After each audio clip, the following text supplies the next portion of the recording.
Hello there, my name is Bruce Rain from Brankers Creations, and I am doing a live stream today, Sunday. I don't normally stream on Sunday, I normally stream on Saturday for a whole bunch of reasons, but Sunday is the day I prefer to stream, but I don't always get an opportunity to do so. Oh, I just realised up in the clock there it says Sydney 12:02 Australian Eastern Daylight Time. It's not daylight. Oh yes, it is daylight time. Yeah, okay. No, that's right. It's daylight savings, yep. Okay, so I'm going to do my normal thing, say hello. Hello to Thomas Armstrong, congratulations on being first. Hello to Mark Anning. Hello to Luke from Gibbertronics. Hello to... Oh, that's it. Oh, it's a quiet one today. Maybe we'll get more people come along as things go on. Hardware Hacker, hello there. Yeah. So, so look, basically a bunch of things that I've got going on at the moment. I'm sort of building, I'm partway through building a blue SCSI. I have to try and get that finished today. And encountered a very weird problem with a Zulu SCSI the other day. So I'm having to use a blue SCSI instead. What else? So I mentioned in my last live stream that I received this little care package, this little gift from Colin at This Does Not Compute. Hello to Robotron and Starbuck Tech. Hello there. So, yeah, I got this in the mail from... Here we go. We do it there. From Colin at This Does Not Compute, along with a couple of stickers. Wasn't that nice of him? And it is basically a remake of the Macintosh IIsi power supply. And I have a couple, actually, of Macintosh IIsi power supplies that aren't too happy. So I put them all in a plastic... Well, I put this one in a plastic bag. And it is my intention to migrate... Geez, I haven't even tried to recap this one. I wonder what state this is in. So it's my plan to sort of migrate everything across from this onto this and see if we can build a working IIsi power supply, which would be nice. Jared Burma, hello there. I said Robotron, I think. It's Robot Room. So there we go. I'll get that right this time. So that is the plan. The plan is to start... I mean, the thing that sucks about it is it's through-hole soldering, which I freaking hate. But, you know, beggars can't be choosers and all that stuff that they say. And of course we have this little guy here, which is the little secondary board, the little daughter board. We'll probably do that one first because that's all surface mount stuff, and I like surface mount stuff. Quicksilver Oz, hello there. I think I've got everyone. Yep. So yeah, I mean, I guess I could just get into it. I'm not even sure if I've got that much to rabbit on about. You know, life has been busy lately, but I think I have anything particularly interesting to talk about. I was going to build a blue SCSI the other day and came to the realization that when I bought a whole bunch of replacement parts, I bought some wrong things. So that's a voltage regulator, but I'm not sure what that's for. That was some 4.7K resistors. They're okay. This is a transceiver or something. I'm not sure. So anyhow, that's a bit of a bugger. I'm going to have to order some other parts. There were some that I got the wrong package size, and there was some where I got the wrong type. They're very, very similar, but not exactly the same. And they are not exactly the same in a major way. That means that I can't use them. Okay, alrighty. Will from K-Mac is here. Hello there. And hello there to Mac Crafter. Who's number one today? Thomas Armstrong is number one. So is Mark Anning is number one. So we have two number ones. Oh, it's jumping between the two. How about that? Colin is here. Hello there. If you shed burn doubts because of that PC, it's Kai's fault. Please tell me this is the finished revision. This isn't like a part one revision, because I have had some small smoking style events using a revision 1 board from Kai. So I hope this one's all fine. Fingers crossed, eh? And now, because Colin is here, we better say hello to the chickens. Oopsie, my mouse is playing up a bit again today. There we go. Hello, chickens. I don't know where the other two are. One of them's a bit broody at the moment, so she's probably sitting in the nesting box. And the other one could well be down below, or could also be laying an egg, but could be down below what we're looking at here. So it's getting a little, it's sort of freezing a bit at the moment. I don't know why that's happening. Something to do with the, so I don't actually get this feed, excuse me, straight from the camera. The feed goes from the camera to my security system on a computer, and then I get the feed from the security system. So who knows? Warming up here too. I've got the air conditioner on for the first time this season. And there we go. Look at that. I might have to zoom out a little bit. Zoom. There we go. That'll do. A bit more. There we go. That looks nice. Yeah, that looks nice. Okay.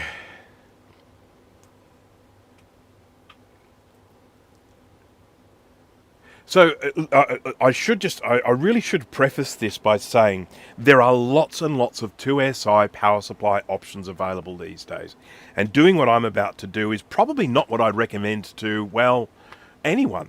There are these solutions that I'm pretty sure Will from KMAC stocks these. There are a couple of different options. There's one that he sent me, which is one that you power using a 12-volt power supply and what do they call them? Pico ATX. And that works fine. I mean, mine doesn't at the moment because I fried my Pico ATX. I took it out to do something else with it and then I cooked it. So I've got to get another Pico ATX. So that'll happen and then I'll get that power supply up and running again. But there is now another version which just has like 2 power supplies that plonk onto a board. And it's really nice, tidy solution, and it sort of saves you from all the hassle of these old boards and everything.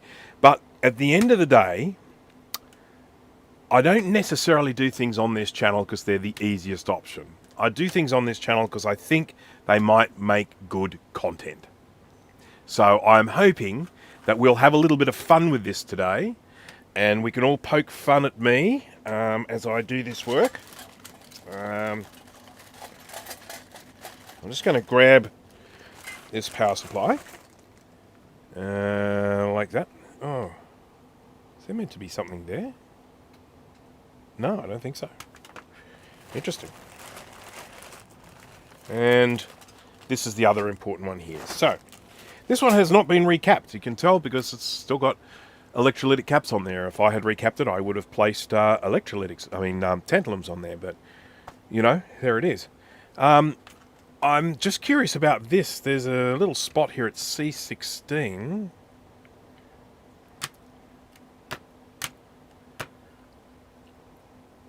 That has nothing there. And I'm not sure if... I'll have to have a look. I've got more of these power supplies, so I can always just check out. I mean, I feel like this one is... Oh.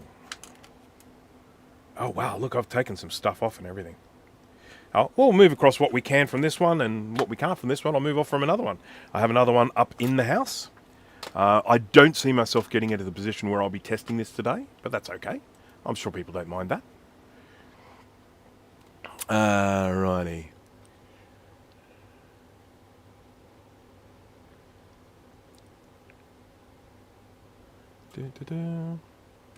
Welcome to Macintosh. Hello there.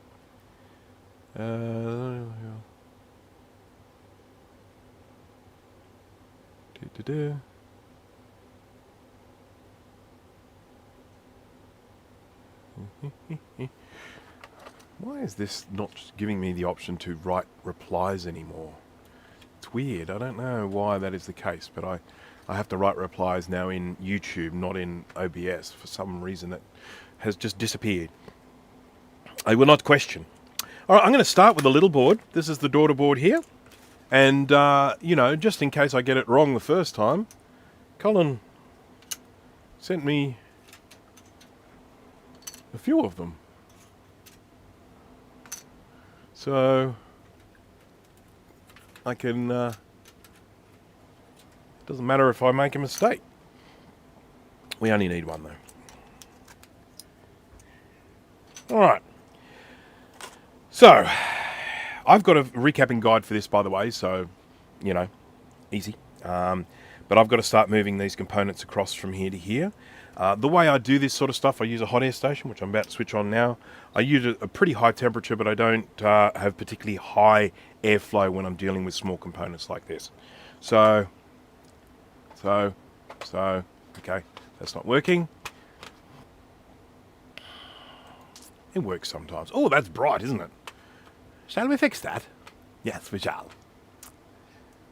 Okay, let's go to that, and let's just pull this back. There we go. Yeah, look at that. This is much better.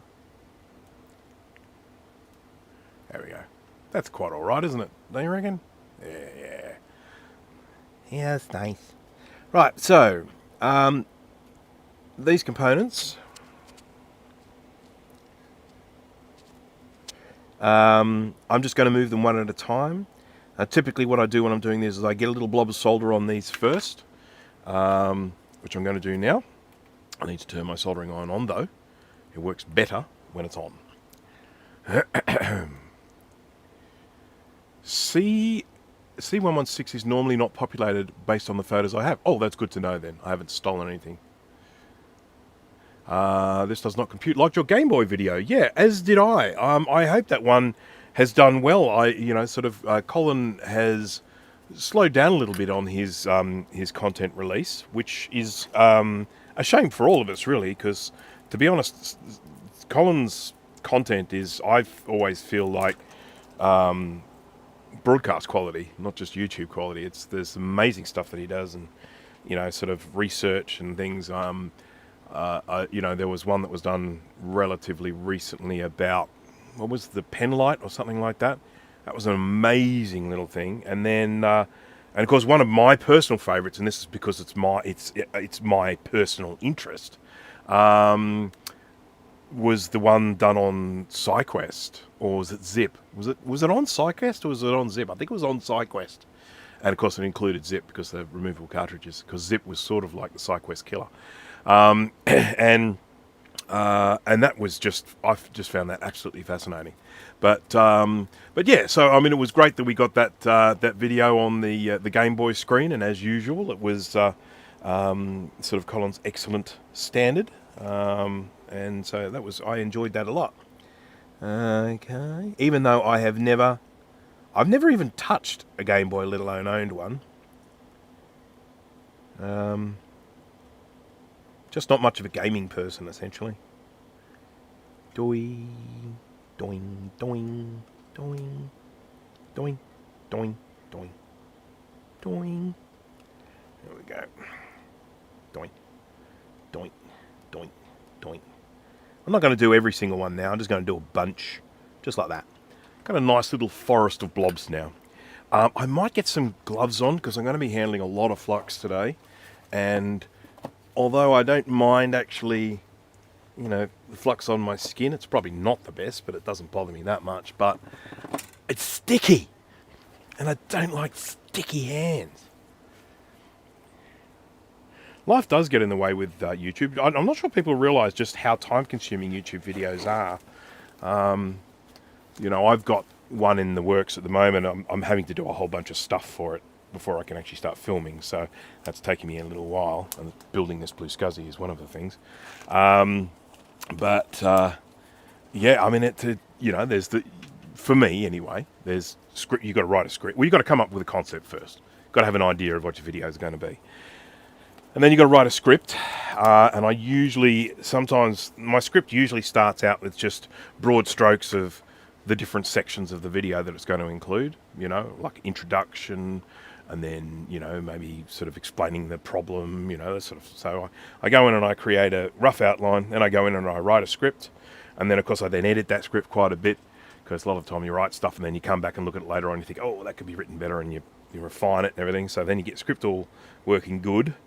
And then you have to start shooting, and for me that often involves talking to the camera, so set up, and you've got to read the script with an auto cue and all that, and then you've got to do all those sort of cutaways and B-roll and all that sort of crap, and then you've got to cut it all together, and then you've got to often go in and shoot some other stuff, and then you've got to make a thumbnail, and then you've got to promote it and all that sort of stuff. It takes ages.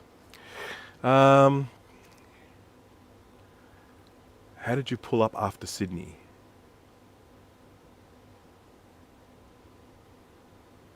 How did you pull up after Sydney? I'm not sure. I'm not sure what you're referring to with that. It was a shame it was on grand final weekend. Inflates accommodation.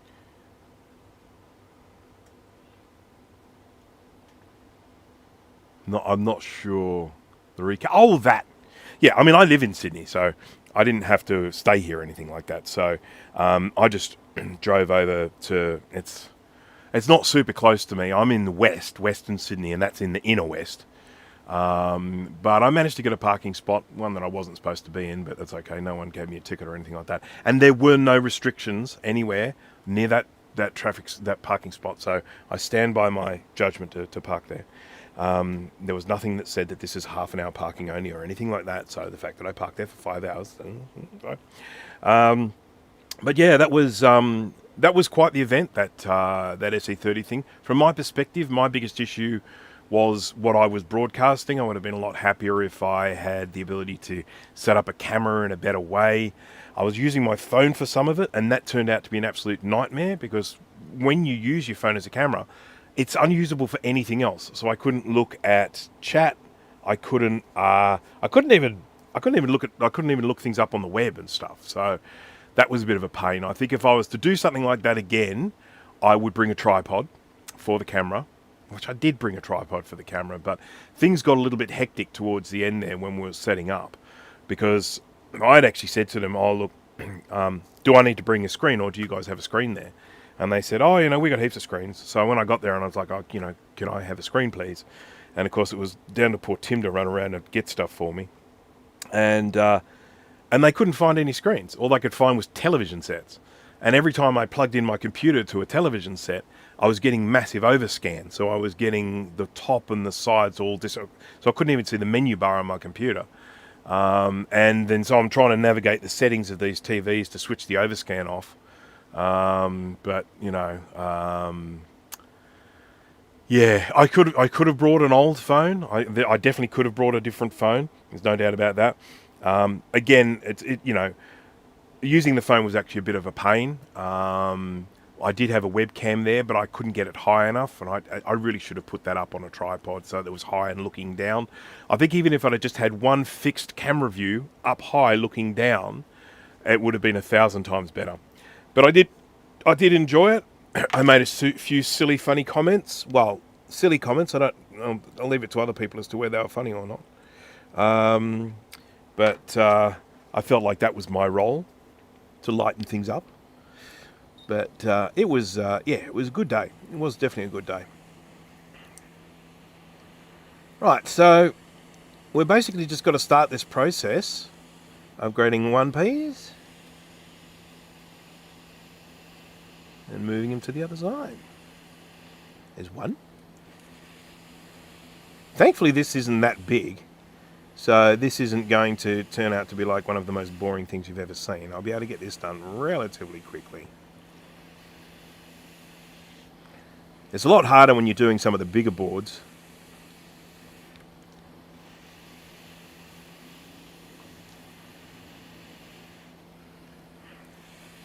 It'd also be nice to probably replace some of these components because they're a bit corrosioned. Anyone getting seasick yet from me zipping backwards and forwards?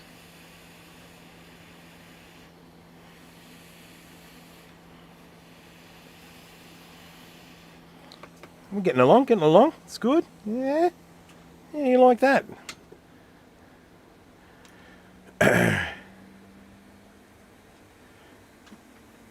Metho versus isopropyl alcohol was an interesting outtake. Yeah, so Adrian had very definite views on the use of methylated spirits, certainly from a cleaning perspective. But, I'm working on a bill of materials of new parts, though not all have modern replacements. Oh, really?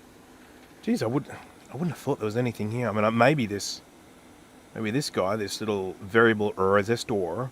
I hope I don't have to adjust this, because if I do, I've got no idea what to adjust it to. Now, this looks like it might be... No, that's all surface mount. How am I going to get this off without melting it?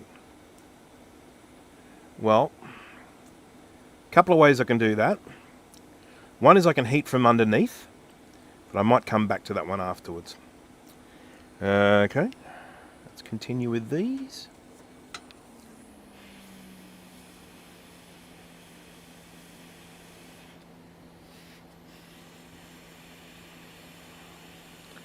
I'm using flux for this. Very, very important to use a good quality flux. I'm using the Styri ASM flux. I find this one to be a really good balance of quality and price. And, you know, as in low price. Oopsie. Got ourselves a bridge there.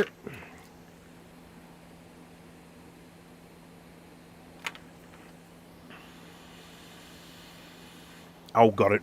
Made it even worse.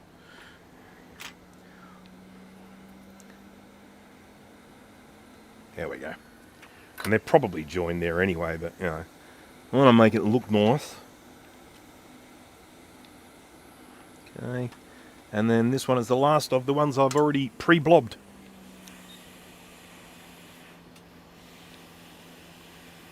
So here's the question with this variable resistor. Do you reckon I just hit it with the hot air? Or do you reckon I take more care trying to remove it? Actually, I don't want solder there. Oh, maybe I do. We'll see. I'll just hit it with hot air and see if it looks like it's starting to melt. I did not ultrasonic it first. No, I will ultrasonic it afterwards. And one of the reasons for that is that I am making it incredibly messy. And bang, done. And so I'll need to clean it afterwards anyway. It's got to go in the ultrasonic cleaner to get rid of all this flux. I've got a little UV light that I have here, and if you have a look, this particular flux has a UV tracer in it. So when I shine it with UV light, which is, I need to switch this off for you to see it. Yeah. If I shine this with a UV light, you can actually see it glowing. That's the flux there that's glowing with UV light. It's really, really handy to have that, because if you're cleaning stuff, you can just hit it with UV light and see if you've still got any flux there. And if you don't, more cleaning is required. Okay, so Colin did hot air and it was fine. So I take it yours all worked then, Colin? It would make me feel good to know that yours did all work. Oh, look at this ugly little, is that a diode? That's going to be a nightmare. It's just going to float all over the place. I wonder if I can put a replacement in for that. Or is it a resistor? I don't know what that is. Do you know what that is, Colin? The little round thing? It's very, very dirty. Dirty.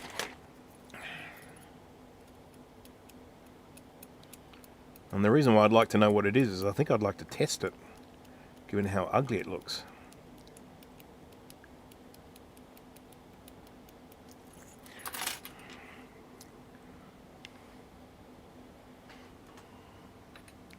I have no idea what the round thing is. It's definitely weird.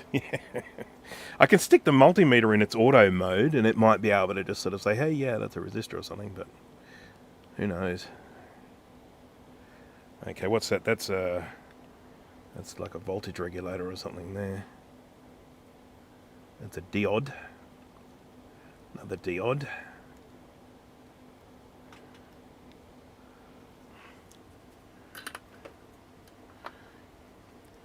I've never got time to test it. Oh no! I'm going to be breaking new ground here. This is going to be an adventure. I assume someone's built one. I don't want to be the first.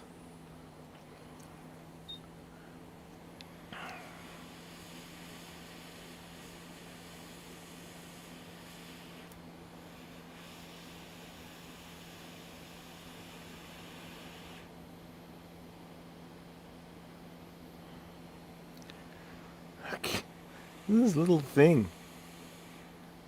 A thing. It's, what does it say? MILF? The PCB says MILF. Anyone know what a MILF is? There we go, MILF resistor.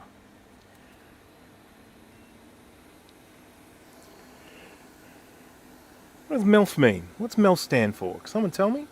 Someone with knowledge in these things? And is there any reason why I can't stick a normal resistor on here?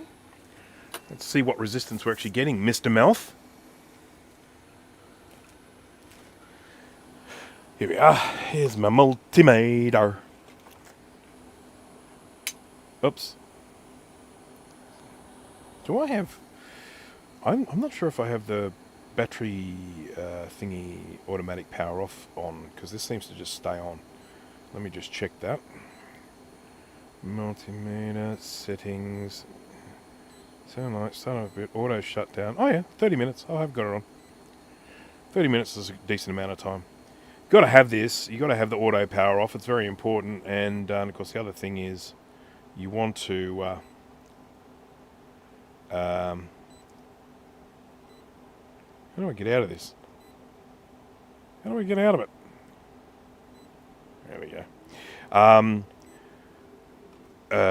Yeah, you want to make sure that your multimeter makes a noise when it switches off, because that's Steve loves that.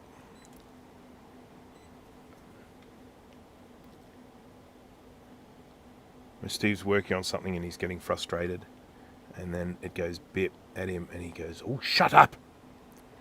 6.8 kilo ohms is what it's saying. Metal electrode leadless. Oh, so I imagine I could just stick any old resistor on there. I mean, I don't know. I wonder. Yeah, who knows?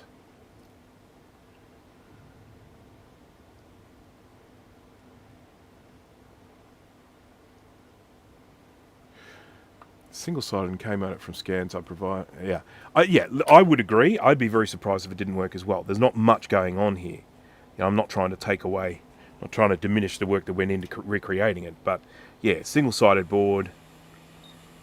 I think we're pretty safe.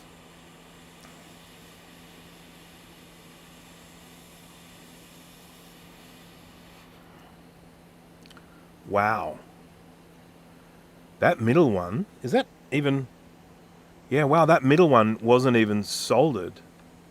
As in, like, corrosion and junk.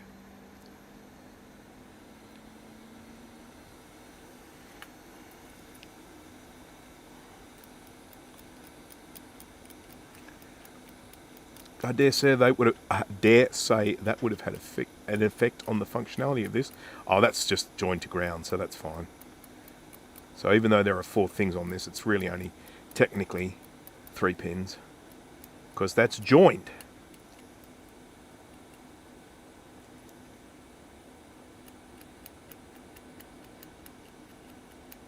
Okay. Mr. Tech Gadget, hello there. Well, you should be working on those repair projects, Mr. Tech Gadget, instead of whiling away the time listening to a silly Australian.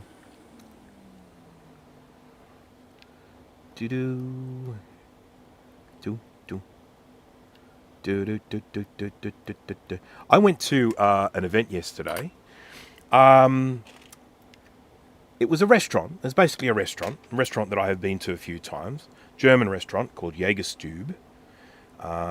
And they had their version of like Oktoberfest going on. And while I enjoyed myself there, it really wasn't what I would consider the vibe of an Oktoberfest. It just felt like going to a restaurant, to be honest, in the daytime. I did a bit of daytime drinking, so that was nice. Always like a bit of daytime drinking. Not too often, but every now and again. Bit of fun. This whole board just gets so hot.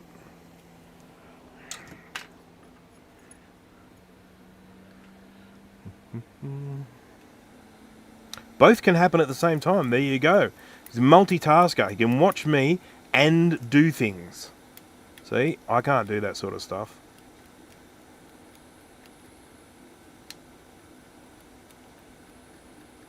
You ever want 2 things done badly, just ask me to multitask.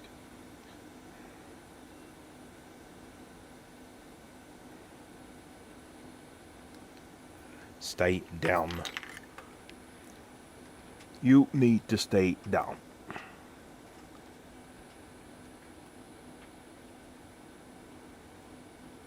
Okay. Up, state. I feel like this thing's going to keep popping off every time I hit with hot air. So, anyway, what are you going to do? Oh, bendy. Bendy tweezers. Should probably buy some more tweezers. I've got 3 pair.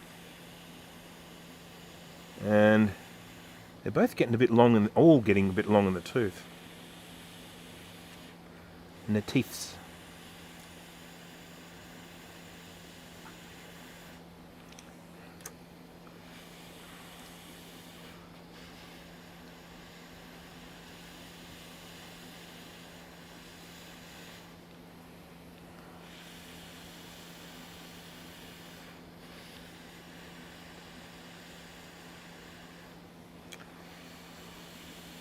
How crunchy are these things, man?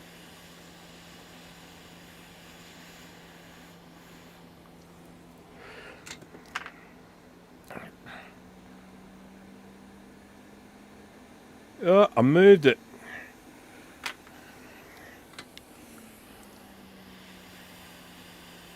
Up.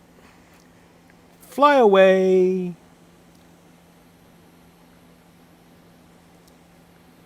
Fly away, diode.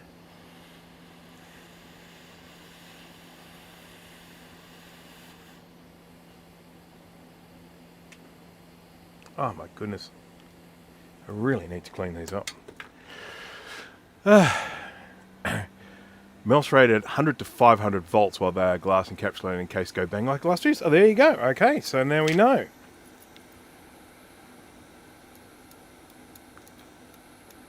Ow.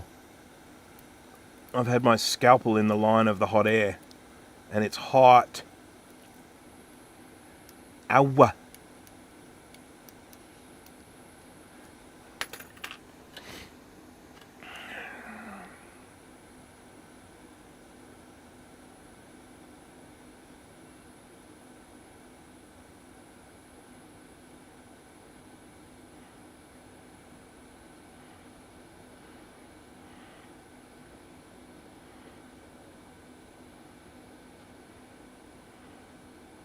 Hello. Hello. Stop playing with it. Stop playing with it. I keep playing with it. There we go. That'll do. That really will do. No more.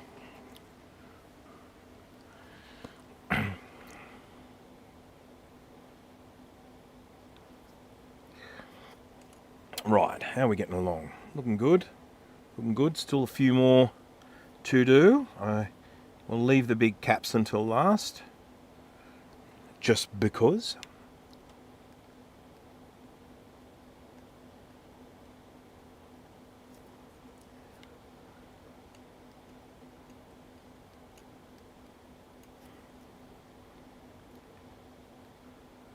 A lot of stuff going on these, isn't there?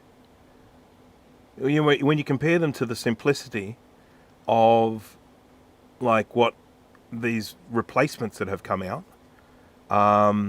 there's an awful lot going on these TWEEZERS power supplies. I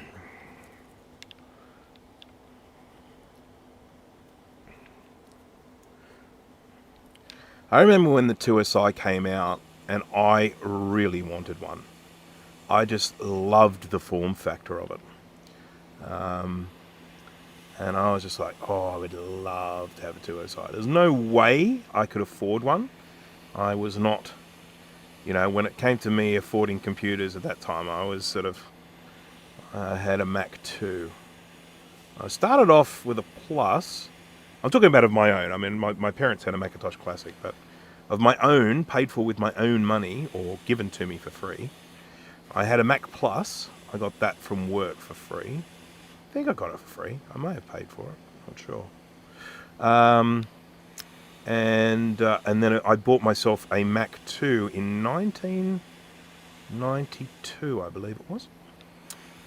For a pretty penny, for a fair sum. But I really liked the expandability of the Mac 2. And I, in time, did end up getting it upgraded to the HD version. so that I could,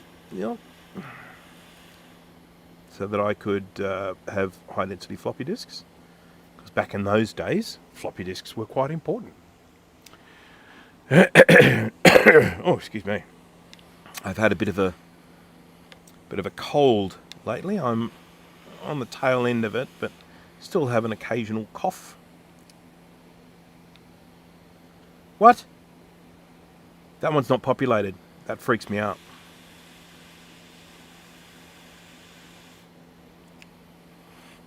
This one here didn't have a component on it.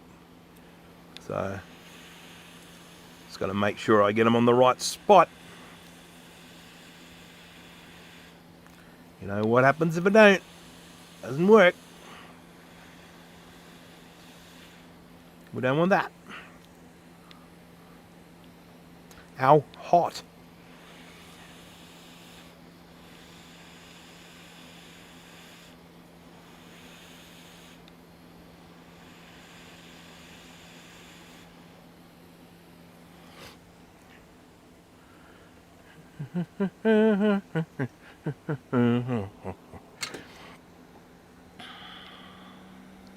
This is coming along really well. I'm happy with this. Are you happy?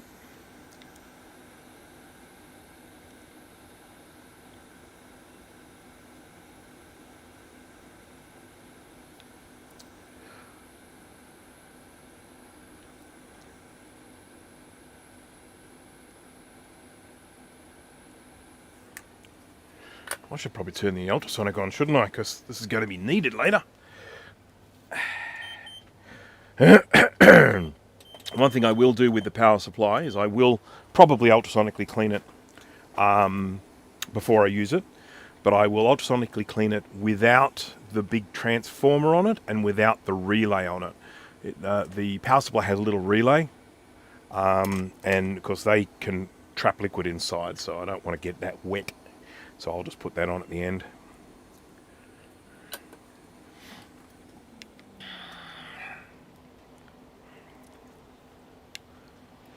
Shake your booty on the floor tonight, make my day.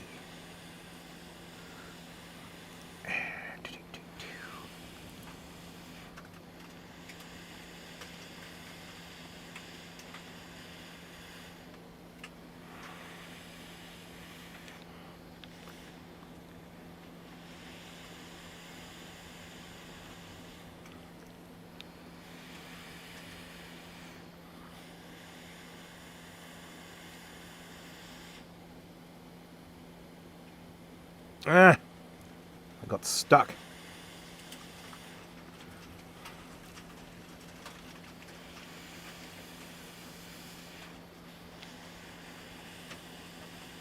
It's getting a bit blowy here at the moment.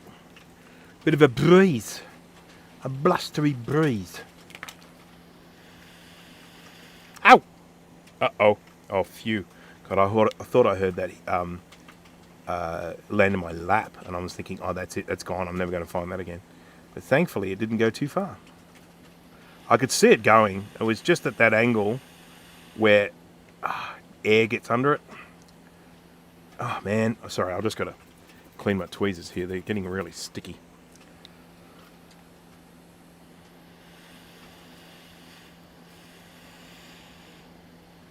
Ow, ow, ow, ow, ow, ow. So, anyone seen any good movies or television shows or anything like that lately? Always interested in that. Anyone been working on any fancy projects? Anything wild going on in the world of tech or vintage tech?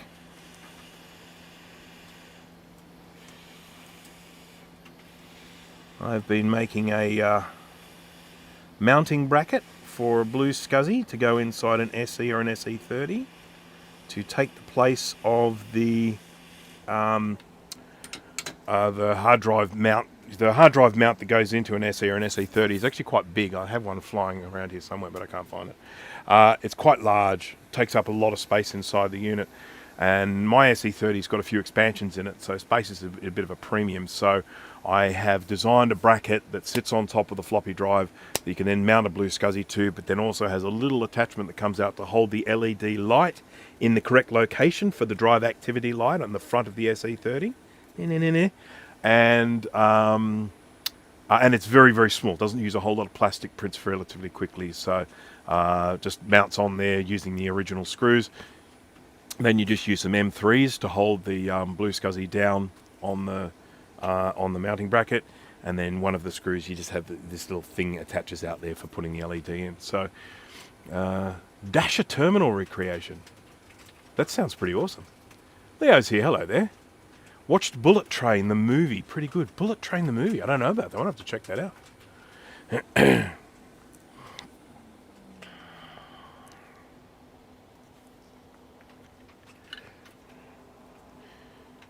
I watched Weapons.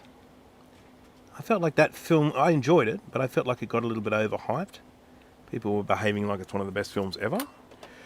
I watched another horror film called Together. That was... it was creepy. Yeah, pretty creepy, I suppose. Kind of stupid. But I still enjoyed it. Shot in Australia, it was. Shot in Queensland, which is the state directly above the state I am in. For anyone who's not sure, I am in New South Wales.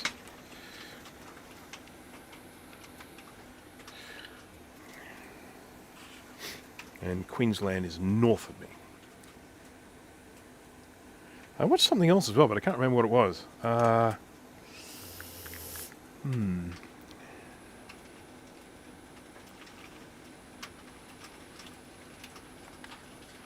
Always on the lookout for good films.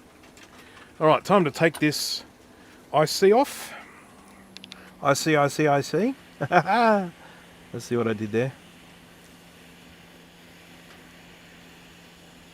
I would normally use a larger amount of air for getting a component like this off. Like a higher amount of air pumping out. But because I've got all these other little components floating around here, I worry about them all disappearing.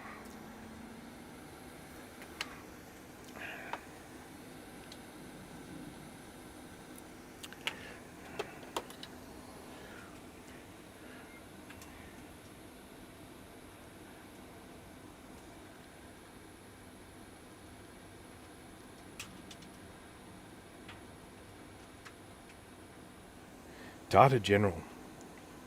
I don't know this stuff. Are we talking about like old-fashioned terminals that you connect to like a serial port and talk to a big mainframe or something? Is that what we're sort of? Is that what we're describing? A thing I love about old-fashioned terminals is the way they made them to kind of look futuristic with all those curves and stuff. They look like they were out of a 1970s science fiction movie, or 1960s even.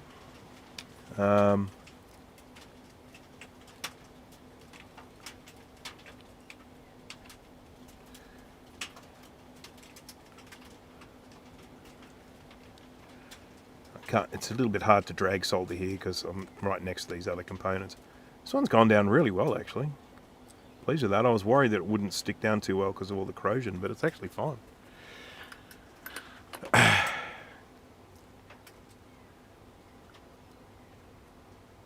Oh, okay.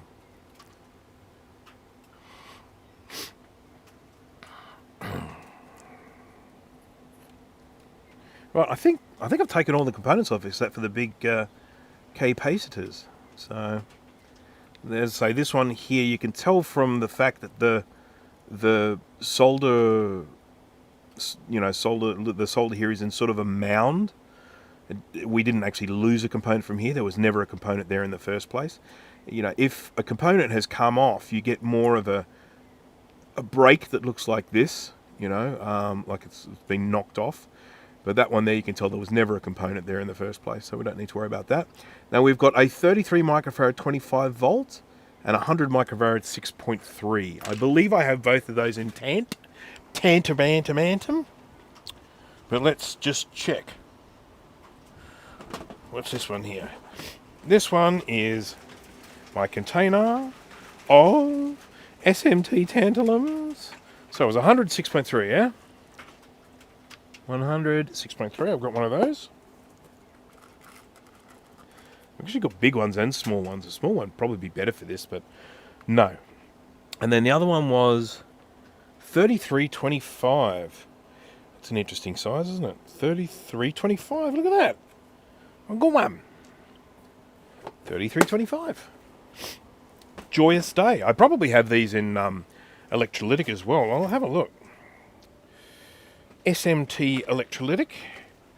I've got 3325, I do, and they're polymers as well. Polymer hybrids. And what was the other one? 106.3. Yeah, I got those as well. What do people reckon? Do you reckon I should stick electrolytics on here or tantalums? I'll let you be the judge. Whatever you decide, I will do. The component locators on the daughter board are 100% made up. Oh, okay.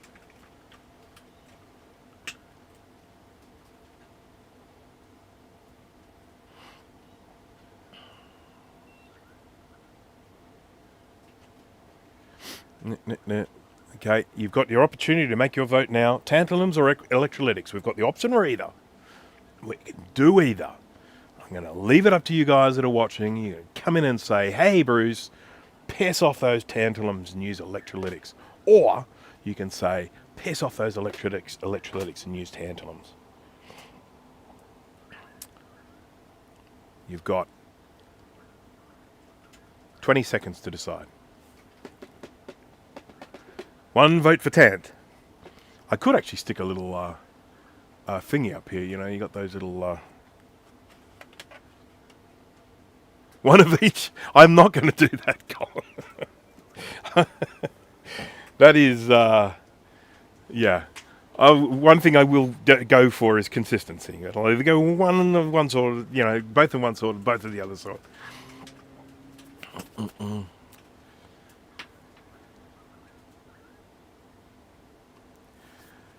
In my humble opinion, electrolytics chiropractics of voltage curve are different, especially on a PWM daughter board. So does that mean you are voting for electrolytics? Because I have definitely done these with tantalums before, and they have worked. Characteristics even, rather than chiropractics. There's a nice spell check there going on.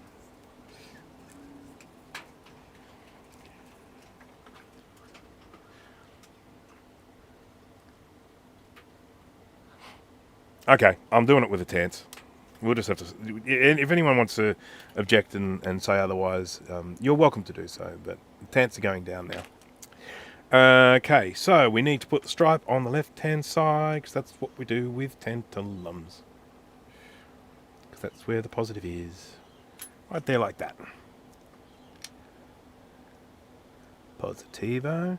There's no labels on this to point out what's positive and negative, but I don't think there is on the original either.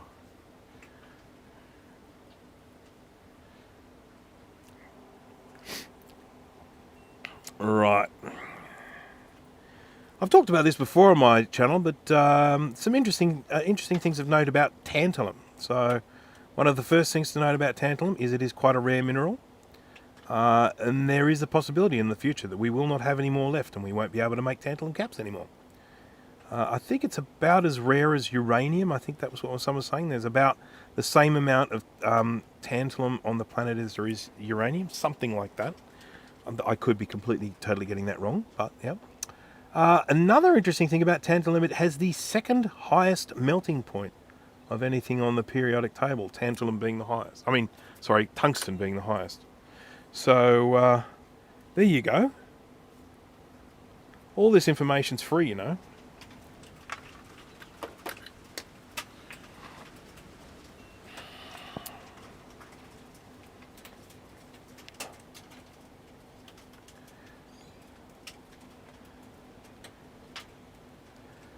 And another interesting thing about tantalums is that sometimes Sometimes you get them orange like this, and sometimes they're black. So you can't just look at a black one and go, oh, that's not a tantalum. Or look at an orange one and say, oh, yeah, that's, you know, whatever. It's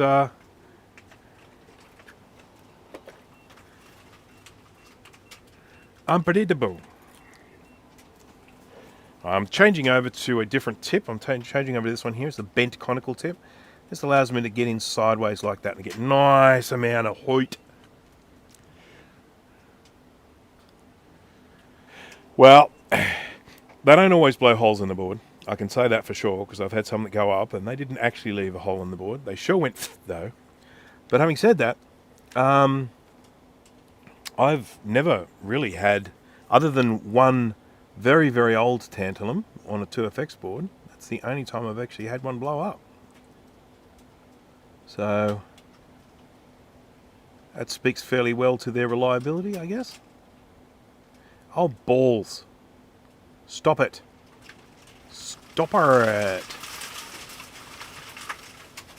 Trying to get this to go down nice and flat and straight and nice and things. It's being rude. It's being very, very rude. There we go. Right. We've done it. How do you feel about that? How does everyone feel about it? I feel great. Hope you guys feel great. Ow.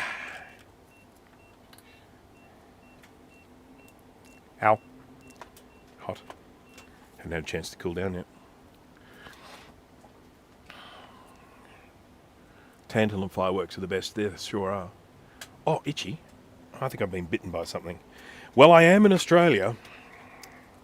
Being bitten by something is kind of just par for the course. I wonder if I can use these pins. I'm going to see if I can straighten them up and clean them up and all that sort of junk. All that noise.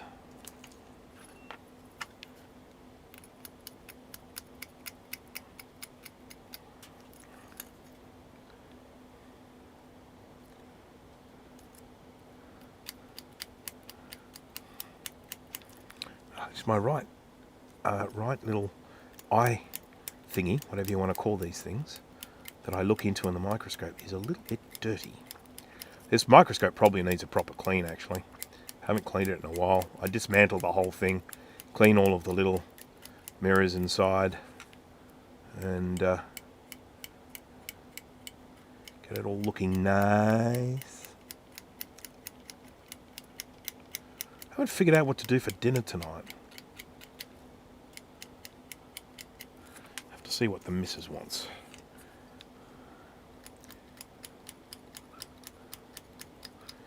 We've gone out a fair bit lately, you know, like went out to Oktoberfest yesterday and did a bit of day drinking. That was nice, great big pork schnitzel, yum. But it's probably time for us to have a little home-cooked meal tonight. I did make dinner last night. I made san choy bao. That's one that I really enjoy. No, soldering on. Tell us about that FX tantalum again. You increased the voltage rating, didn't you? I sure did. Yeah, so this was the one that was, it was the tantalum that was on the circuit for the power supply, 12 volt power supply for the hard drive. So it was that there was one going to the little Molex connector,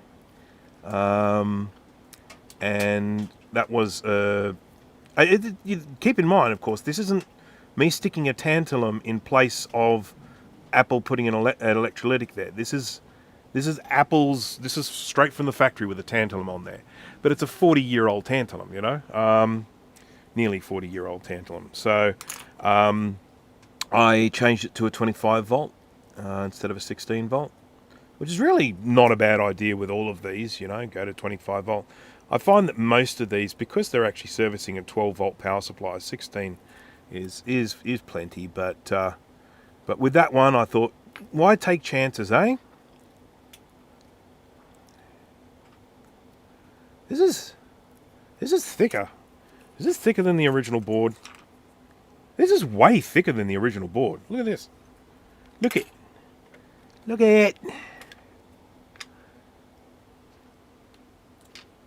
Look at that. It's double the thickness of the original board. So I'm not going to be able to put these little clips on in the same way that they were on before.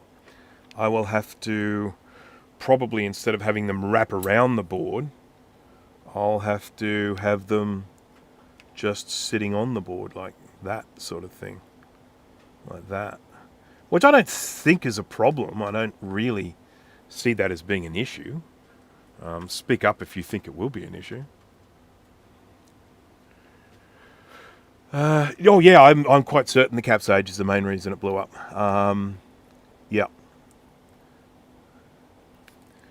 There was nothing on that circuit. There was nothing on there that was untoward. There was no logical reason for that to blow up. It's, you know, I wasn't doing anything weird and funky.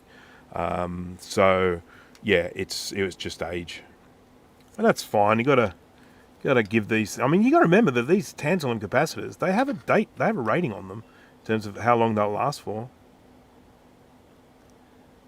Is the spacing on these a set spacing? Can I just stick like a header on here? Let me just try this.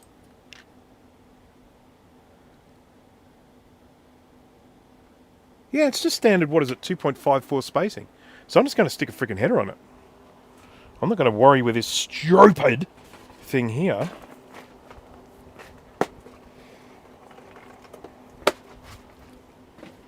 Ugh. And again, once again, if anyone can think of a reason why I shouldn't do this, please sing out, but I think it's going to be way easier, don't you think? Don't you think? Yeah? Do you think? Is that what you think? Yeah, that's what I think.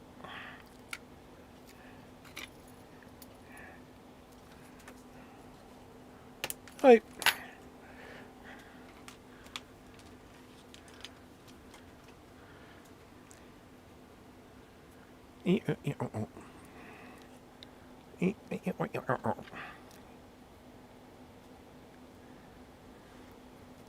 There we go. Look at it. Too easy. Hope these fit through. I should probably check that first, shouldn't I? Let me get the board and make sure these will fit through. It's here. Yep.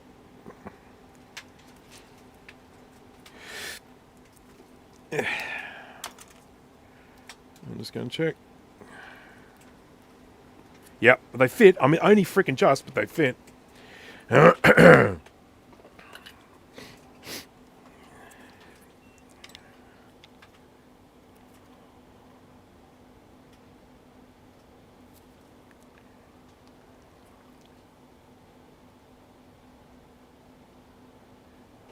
we go. Loving it.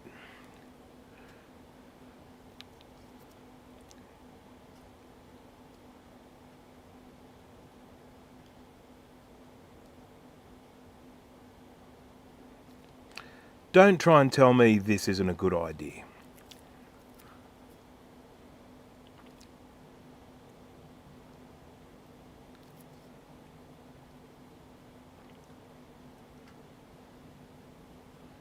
I'm full of them. I'm full of something. There we go. I'm loving it. That's great. How good does that look? Let's just change the view to the top here. Bing. Look at that. How to fits new board? I think so. So it needs to go here. So yeah, it'll get in. I mean, I'm going to need to jam the crap out of it, but it'll get in there. So, yep. Jolly, jolly. Happy joy, joy, happy joy. Right. So that's done. That's going to have to get ultrasonically clean because it's a bit messy. But we have successfully transferred everything across from this one to this one. And I have every reason to think that this is now in A1 ready to use condition. Bang. Right. Now, we're going to start migrating things across from this guy. Thoughts about the best way to move? Well, I think I would probably leave these big metal things till last because I sort of feel like they're a bit of a pain in the pooper to get out. You know, you got to work around them. Oh, I've got a great big swollen cap here. Look at that. See the bulge? See the bulge? There's a big bulge just there. So I wouldn't mind actually testing this one to see what it's like. But that is definitely an expired. That is an X cap. I'm missing a bunch of stuff here. Oh, I know what these are. These are just the connectors for the plug. So that's fine. They're all good. There's a capacitor missing from here. I've probably got a guide that'll tell me what that is because I must have taken that out because of its condition. Or it's fallen out. I think it may have even fallen out by the looks of it. Might be in my little baggie.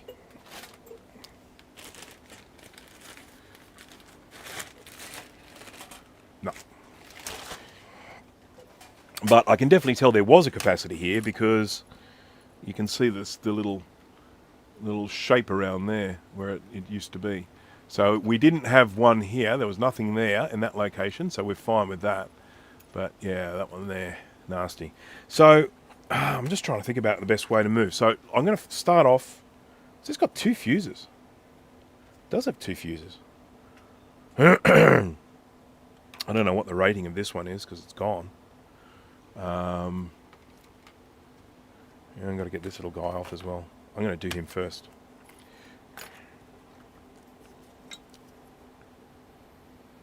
Where's my nozzle bent?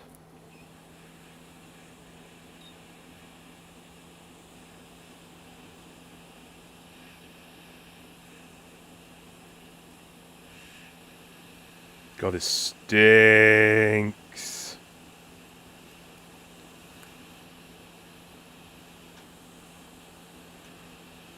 Has this got like something to stop it from coming out? I feel like it's fighting me. I need to look at this from a different view because I'm old. My eyes don't work very well. Oh yeah, it's got a little pushy thing. Ow! So I'm going to just get some of the solder away from that first.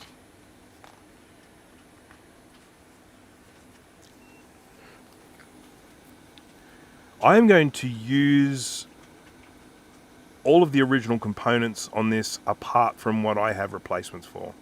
Even if it's sort of like, oh, you really should replace that, I will only replace it if I've got the components. I can always swap them out later on if needed, but yeah, that's my general feeling.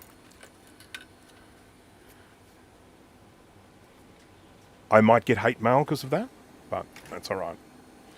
I've had hate mail before.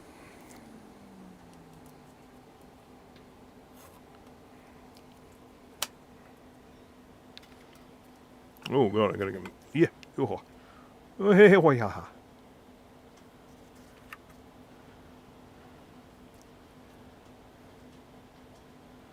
Want that centered. Got to get the alignment right.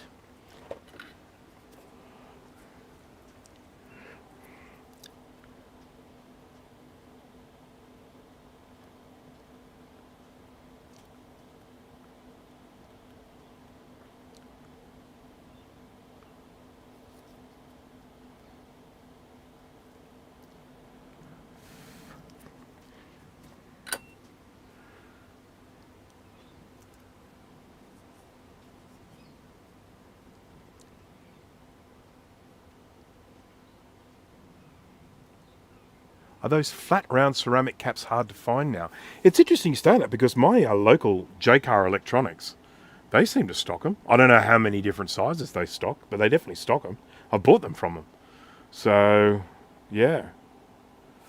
You can get these in different colours now too, I think. I think you can get... I'm sure I bought some ceramic caps that weren't that colour. But I could be remembering that wrong. So let's have a look at this one. This one is... I'm just going to just check and see if they've got this at my JCar. So this is a 682. So was that 68? Is that... Oh, God, I don't know. I'll tell you what, I'm just going to go onto the JCar website and we'll just see what they have. New. I would be surprised if you would not be able to get these ceramic caps, even just from a place like AliExpress or somewhere like that. I mean, you may not have the same buying options and stuff, but I would be amazed if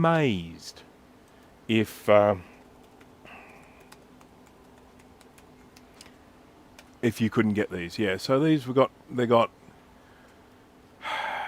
let me just jump up here. I'll just share the screen. So this is JCAR. They're 1 picofarad, 2.7 picofarad, 1.5 picofarad, 1.2 picofarad, 5.6, 150. What was I looking at? The one I was looking at was like 6.8 or something. 6.8 picofarad or something like that. 3.9, 220. Yeah, see, here's a ceramic and it's blue. 220, 3.3, 8.2, 390, 330. 100. There's a lot. They got heaps. They got heaps there at JCar. I mean, this is. I feel like I'm only just scraping the bottom. I mean, scratching the surface here. So, I would basically say no issue with getting these. There's 68 picofarad. I think that's what I need for one of those. So yeah, readily available. I mean, these probably just have at my local store. Yeah. You will find me at that store quite a lot. Yes, indeed, you will. Okay. She's in Italy. Don't know where she gets components. Yeah, no, I don't know either. I know the person you're talking about. So she does like vintage computer restorations. I think I've seen a couple of her videos. Yes, it is an Australian seller. So JCar is like, it's like the old-fashioned. Oh, what was the place that used to sell electronic components? Tandy? Or no? Or what's? I can't think of it. Yeah. Yeah. So. It's they've got a whole bunch of stores. Radio Shack, that's the one. So yeah, they're like the Australian version of Radio Shack, and there's actually one of these stores. Like it's a 5-minute drive from me. I actually walk there sometimes when I need exercise. I just head out there with a backpack and buy. And they sell 3D filament and stuff as well. So it's actually a really convenient place for me. So I can go in there and buy components. They don't stock everything, you know, like, okay, great, no problems if I need a flat ceramic capacitor, but they don't do much in the way of surface mount components, and they've got a lot of electrolytic capacitors there, but not necessarily the brand that I would opt for. So I still tend to buy those from overseas, buy them from China. Yeah. The name is JCAR, Jaycar, JCAR Electronics. They do an online store type thing, but I think you'd do far better buying from somewhere else than there. Right, now let me see if I've got a recapping guide for this, because you never know. Recap a Mac. Has anyone ever heard of that website? I've heard the guy that made it is a dick. Okay, 2SI, power supply. Look at that. Look at that. Right. So let's just have a look at that again. So that's the power supply there. So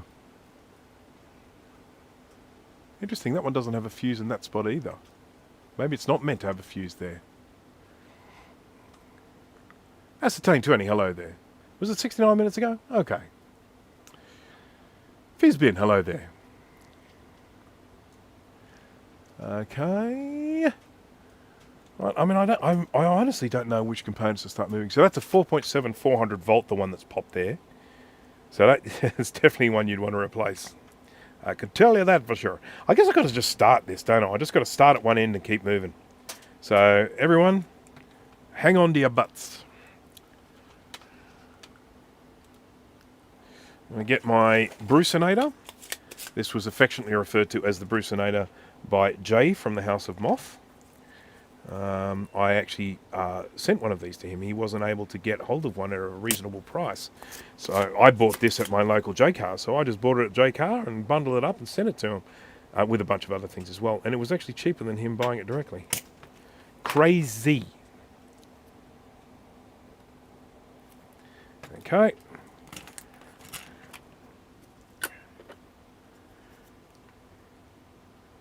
Dick Smith Electronics was, of course, yeah, that was in the olden days, gone now. One of the things with a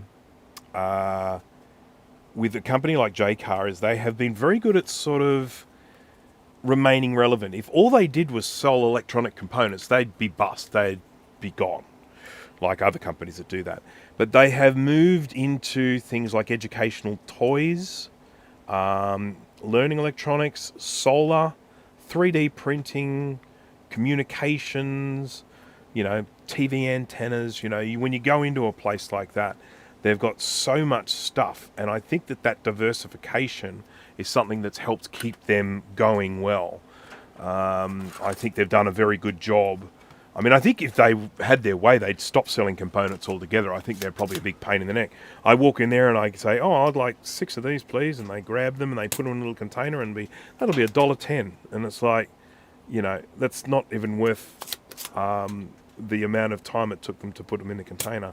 But yeah, they do lots of other stuff, and I think the 3D side of things is working out to be quite, excuse me, quite lucrative for them. Now this is this little thing that I've got in my hand now. It's a little black thing. I think it's one of these little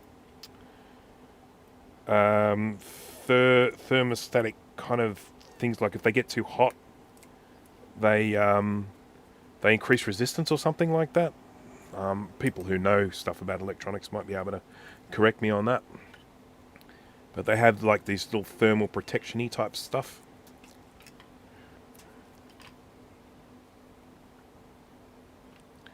I should probably get my goggles. I think those glasses will be better than the ones I'm wearing. Swapping now. Okay. Ready. What's this one? This great big fat capacitor, this one. 334K. So that's 33 followed by 40. So what's that? 330,000 picofarads? I think that's about what it is. Something like that. There we go. It's there.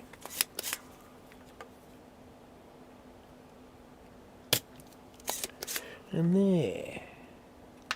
Oops, it fell out. That's fine. These are non-polarized. You can generally tell when they're non-polarized because of the illustration that they put on the board. So if you have a look, you can see here that they're just two little flat lines. Just little flat lines like that. When they're polarized, they'll have the one flat line and one fat line. A fat one and a thin one, and obviously normally labeled with the plus, or like this one here. It's got a flat line and a curved line. So that's how we tell them apart. Now this one is designed with holes for 2 different sized components. So you could have one with pins, wider pin spacing, or this narrower pin spacing. So they were thinking of everything. These holes are a little bit snug. I think I need to say to Kai, could have given us some bigger holes. It's not his fault. It's the software he uses. Whenever you put things in there, it just automatically makes them a certain size. It's all predetermined. I mean, I'm sure there's ways you can override it, but I don't know. I can't do this stuff. I can't complain.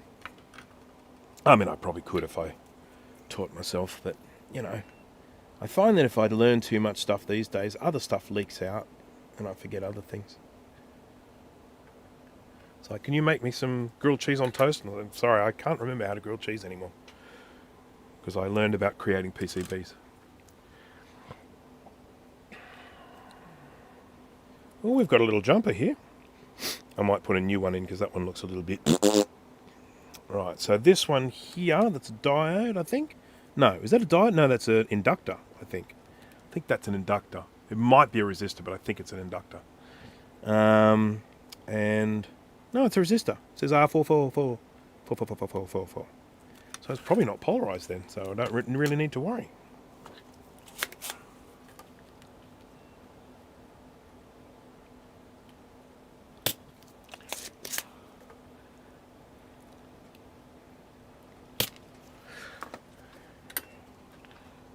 Here we go. Isn't this fun? And answer that.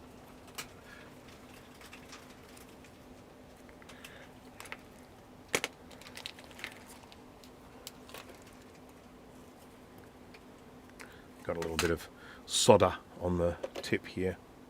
That's making it not go in the hole.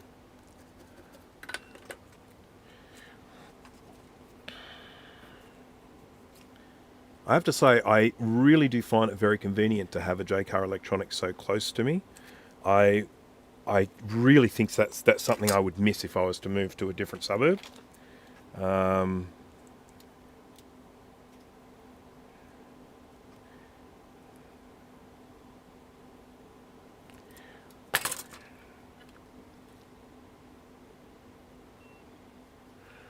me trouble getting this little pin in. It's being very stubborn.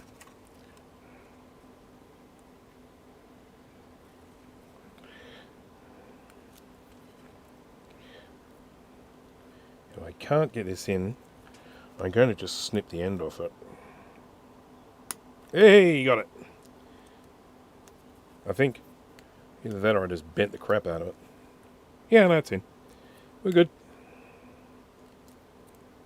Okay.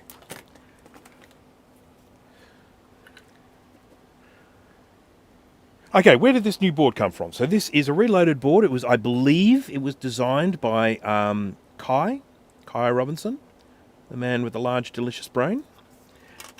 He's also responsible for the SE Reloaded. He's also responsible for the Classic Reloaded. And I think he is currently working on the SI as well, but I'm not sure about that. Or is the SI already done? I'm not sure. I can't remember. There are a few people working on these reloaded boards, so I do sometimes get them mixed up. And that's I shouldn't do that because, of course, it's all the work that these people are putting in. They should be getting the correct credit.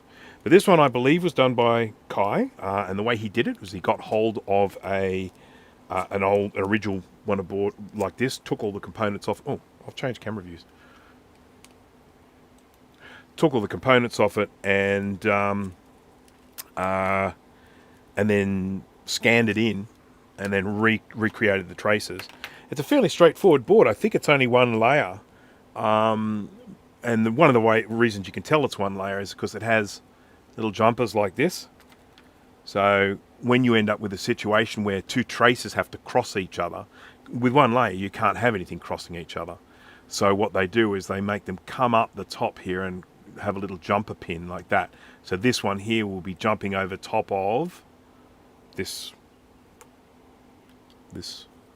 trace here, I guess. The one there is jumping over top of that there. Could have gone around there, but they obviously didn't want the space or whatever. Not able to do it. So, yeah, so that's how this was made. And then Colin from This Does Not Compute, he had, I'm not sure if he had more than one or if he only had one and decided not to do it, but he sent this to me.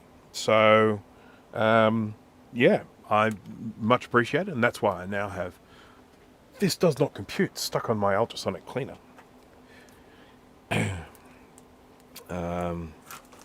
I also have Kero's Mac mods on my ultrasonic cleaner. Now this one here I suspect will need to go on a particular way, but I don't know. I'm just going to assume, okay, I know which way it goes on, I just have to memorize it.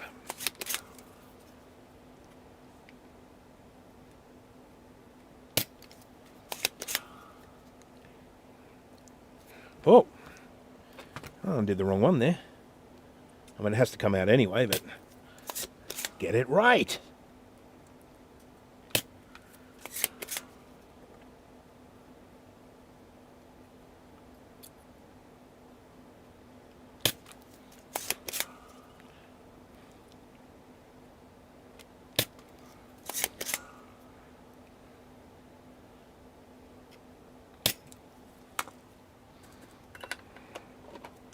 Oh, I watched The Lost Bus. Has anyone seen that movie?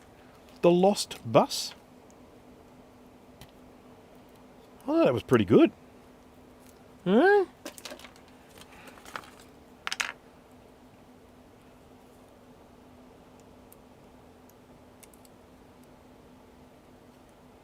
with Matthew McConaughey in it. Alright, alright, alright.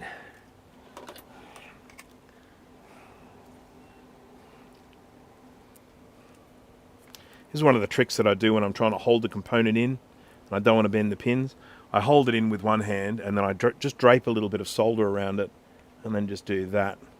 And that's usually enough to just get one pin soldered, and that holds it in then, and I can solder the rest now without it falling out.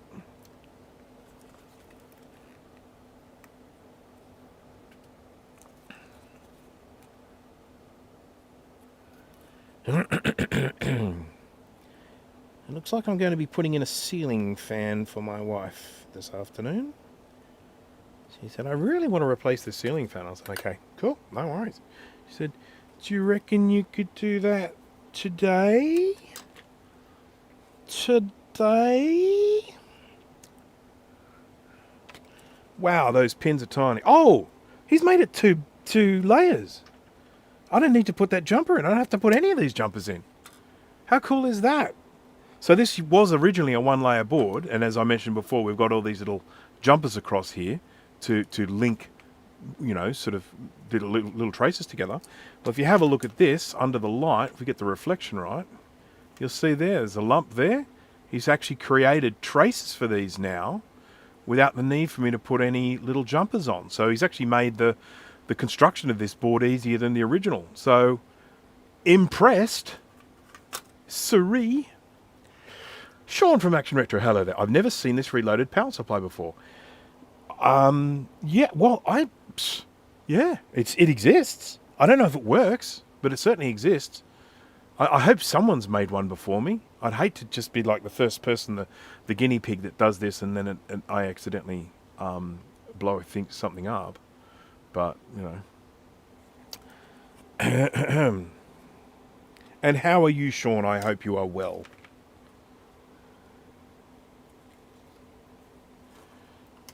Just working our way through. This is a diode, this one, so I have to make sure I get the polarity right with this one.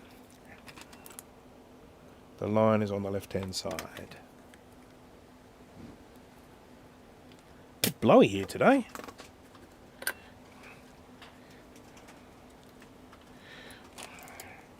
The line is on the left-hand side.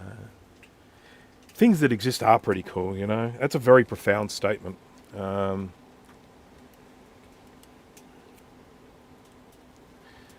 most profound statement I ever made on the Maciac show was when I was talking about vintage computers, and I said, these vintage computers have never been this old before. And I stand by that statement. Damn, these holes are tiny. I'm gonna have to shave this down or something. I can get this to fit. Look, Fizbin, one of the things I did actually say at the beginning of this video is what I'm doing now I wouldn't even recommend to anyone, because to be honest, the alternative options for TWEEZERS and SE30 and all that power supplies, they're way easier than what I'm doing now. But you know, this is content. You know, this is about video content. This is about me trying my best to entertain you guys. As I blather on about some nonsense while I do this. So, yeah, I can't necessarily say that I'd say, oh, look, you know, rush out and grab one of these and do this. My recommendation would be to go and get some of the alternative power supply solutions these days that are actually using modern power supplies inside them. Just drop in replacement with the PCB. You've got to keep a few things. So, you know, you can't just throw it away. You need to keep the case. You need to keep the little plug. You need to keep the little connector that goes onto the board. But you know, it still doesn't fit. Oh no, she's going in. She's going one side is anyway. I feel like if I push too hard, I'm going to never get that side out again. So let's get this right first. Let's get it right.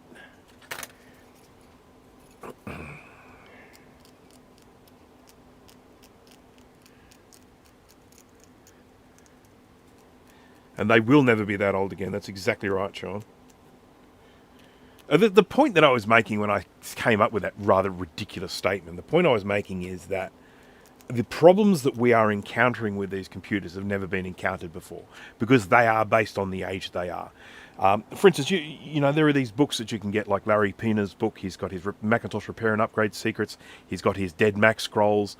And in that, there's some great information about repairing Macs. But what you also have to remember is that was stuff that was written about the computers when they were that age.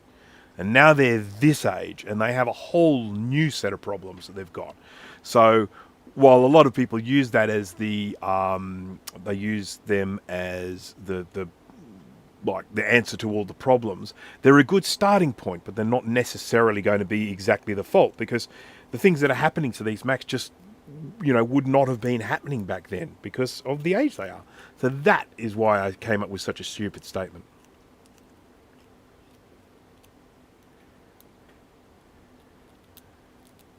Cool. Fizzbin is working on a post for the old Tinker Different. I need to get some content onto there soon. I haven't been on Tinker Different in such a long time. This whole YouTube malarkey takes up a lot of time. Just in case anyone's thinking about doing it for a bit of part-time work or even a full-time vocation. A full-timer like our friend Sean. He's just the right level of crazy to start YouTubing all the time. I would love to do it. It's something I enjoy doing because it's a very multidisciplined sort of thing. You know, you get to utilize lots and lots of different skills when you're doing YouTubey stuff. The only problem is you are totally at the whims of YouTube and the viewers. So you can be in a situation where you are the most popular person in the world and you start making huge amounts of money in advertising revenue, and then all of a sudden it stops. And this has happened to people before, and that's something that worries me. I'm not saying that would stop. I mean, if I got to a certain number of viewers, I'd still, I would still turn it into a full-time vocation because I enjoy it. But it is scary. It is a scary situation.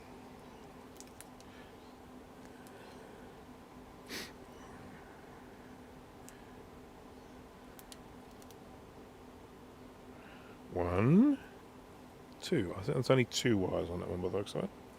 Okay, let's grab that one. I'm going to grab this little coil. It's like some sort of filter, I think.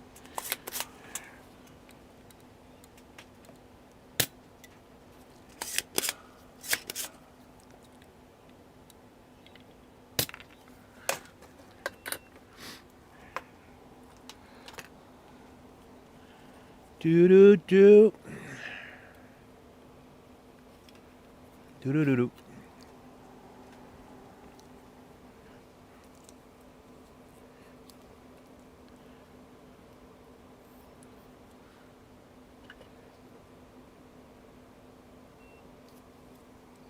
One funny thing about YouTube is I don't actually watch much of it, which I know seems kind of silly. If you're making content for it, you really should be watching it and seeing what the competition are doing. I have a few channels that I watch.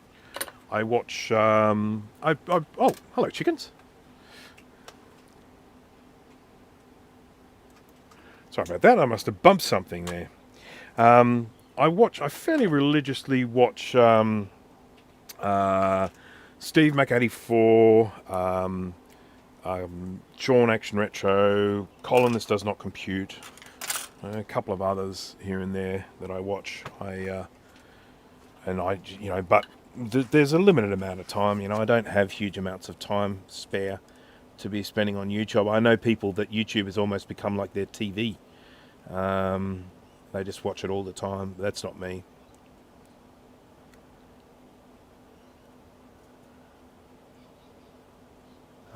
My wife and I like to watch things together. So when it comes to YouTube videos, we probably wouldn't be watching the same thing because of varying interests.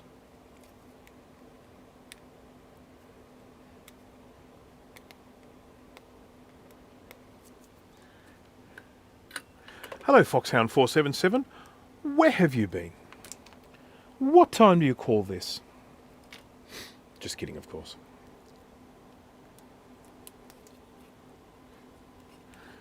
This is going to be interesting to solder on without melting my finger, because I have to get this hot, and I'm holding it. Can I do it? Can I do it?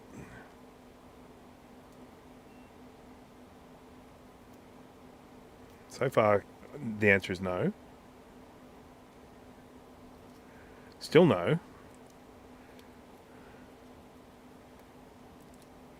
But I'm feeling good about it. Well, I think I got one. I think I got it.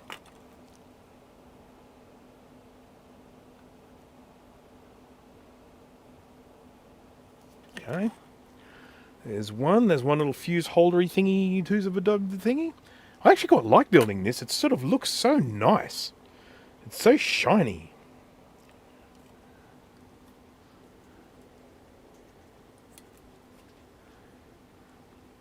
How much have you missed? That's a very good question. So, this you've missed. Let me just grab it. Oh no, it's up here. It's ready to get ultrasonic cleaned.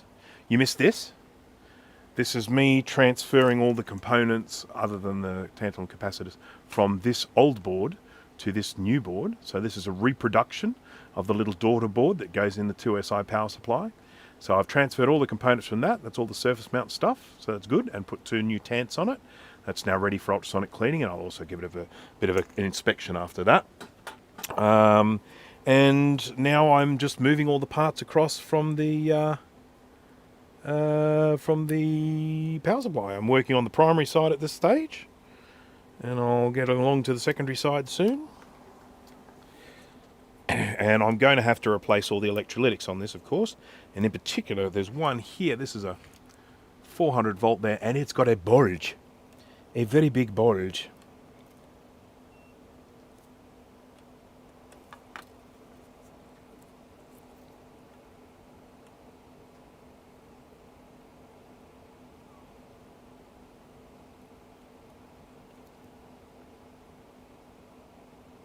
Okay. There's a fuse holder that I'm not even sure if I need.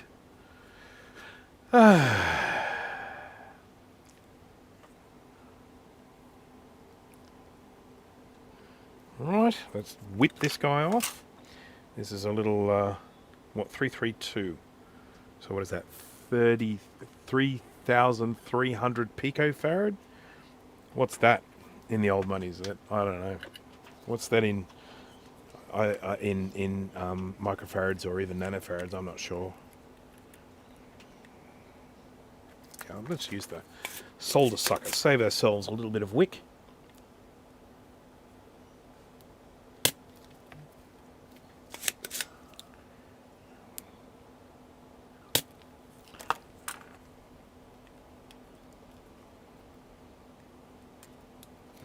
Okay.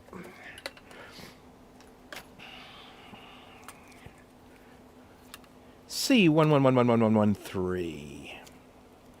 I added a few ones there. I do like this in the white. I know the colour of a PCB shouldn't matter.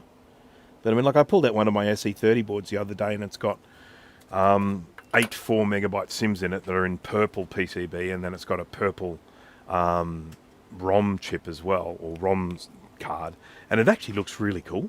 When you pick up the board and you've got all these little purple things sticking out of it, it's great. And then of course it's got the grayscale card in it. That's also purple. That's from Bowl. So I've got a grayscale display adapter that goes into the processor direct slot of the SE30, and then it's a different neck board as well, and purple wires and stuff. It looks great. You have missed over. Well, you can't technically say it's over half the stream, because we won't know what a half is until I finish. So, you know, if I were to go for like 6 hours, we're not even anywhere near halfway. But I'm not going to go for 6 hours. I'm probably going to go for around about 2 is what I'm guessing. So, set expectations for everyone. Make sure there are no tears when I log off. Okay, what's this little guy? This one is a 56 microfarad 30 volt. I'm going to put a new one on.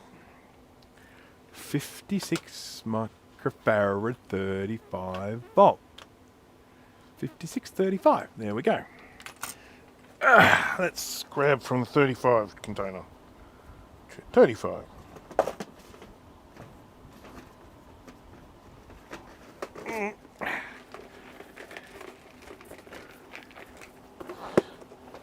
$47, $56.35.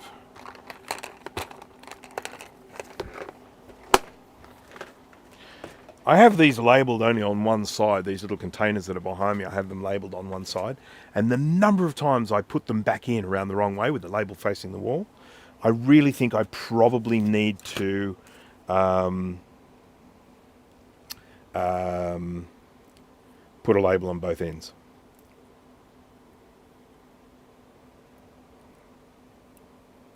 Okay, this is the first brand new component I'm putting on this board. So I don't know if there's some sort of fanfare. I don't know, does everyone want to cheers? Want to grab a drink?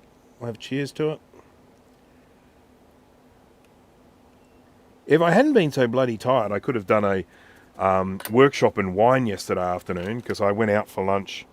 I went out for a boozy lunch, and I got home at, I don't know, 2:33, something like that. I probably could have done a live stream. A little bit tipsy, but I was so freaking tired. Ended up having a nap because I'm old.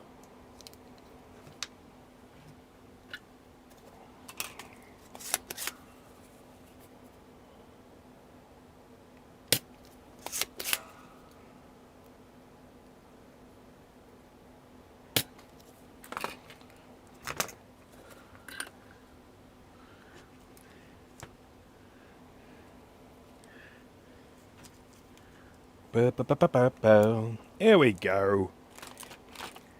Here we go. TH101. It's another one of these little thermal thingies.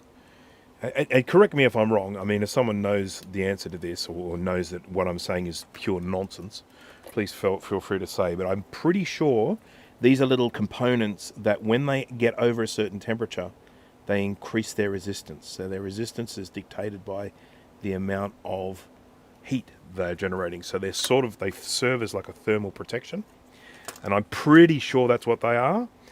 But as I've said many times before, I do talk an awful lot of shit sometimes.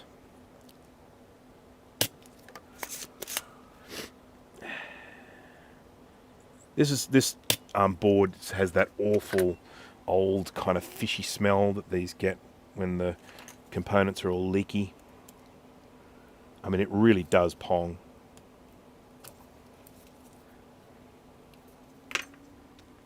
Oh, thank you, Hardware Hacker. My SE30 has the color board from Zigzag Joe. Yeah, so that's the one that I, excuse me, I think Sean featured in his video as well. Or was it him? I'm not sure. So they're quite different.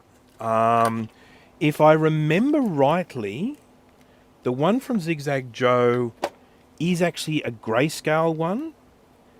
The one from Bowl is actually a color one, but of course it's just outputting on a grayscale screen. So it does actually, you can kind of do it in 8-bit color, but it's still just showing in grayscale, I think. Hello, Scarlet Swordfish. So, Sean, you had the Bowl one, but you've got a Zigzag Joe one as well, don't you? And I remember you did a video with the Zigzag Joe one, and you were having a problem doing something. I think Wolfenstein wouldn't work, or something like that. And I think I may have even responded to you about this in a private chat. But I think I mentioned to you that I have the Bowl one working in mine, and it has no problem playing Wolfenstein at all. So I don't know if that is something related to that Zigzag Joe one, but the Bowl one definitely does Wolfenstein. Because I've loaded up Wolfenstein on the little SE30, played it in grayscale, and had a jolly old time, because I just think it's kind of awesome.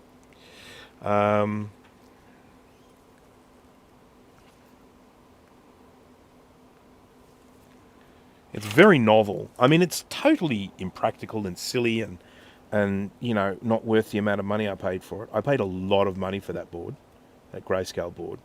But I'm very glad to have one, because he didn't make many, so it's rare. It's paired with the Zigzag Joe accelerator, yeah. Turns out the issue is vertical resolution. So why does it work for me? Explain me that. I don't know. Maybe it doesn't work for me. Maybe I just think it works for me.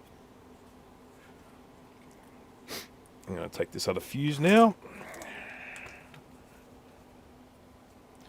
I'll be using a bit of solder wick for this one.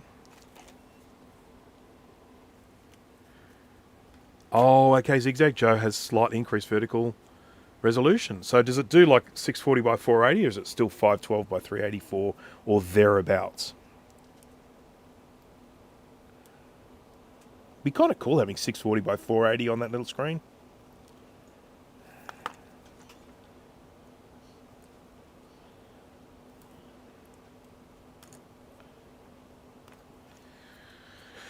I'm actually doing some work on my SE30 at the moment because I'm using it in an upcoming video. I'm going to be using it for browsing the interweb. I don't know if you guys have heard about that fancy thing that's going on these days, but there's this amazing thing called the internet. A lot of cool stuff on the internet.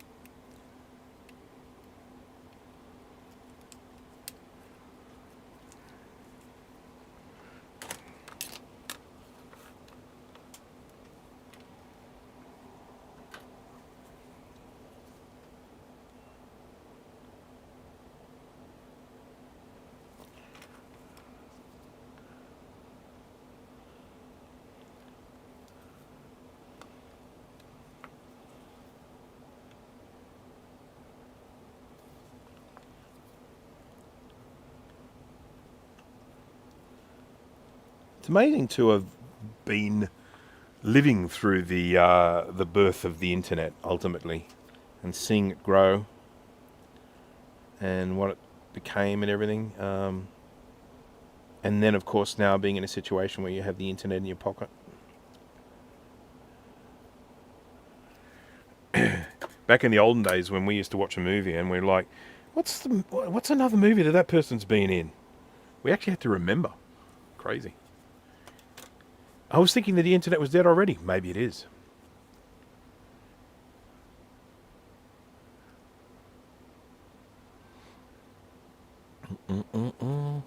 Oh dear. Look at this. It's coming along well. I'm going slower than I thought I would, but that's okay. I mean, you know, slow and steady and all that sort of noise. I'm not going to put this on yet. I mentioned this before. This is a relay, and I want to clean this in the ultrasonic cleaner when it's finished, so it's going to be submerged in liquid. And relays trap moisture inside, so I'll put this component on last after it's been cleaned. Probably some of these bigger transformers as well. Mind you, I have washed transformers before and they've been fine. All right, let's get our little connector.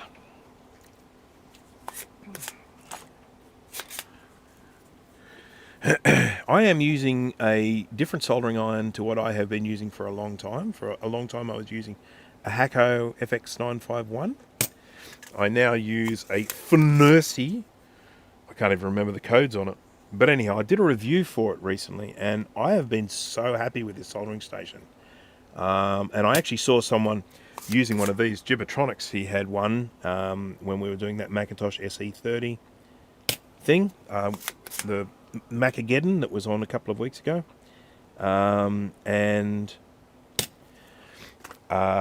Yeah, I mean, he's happy with his as well.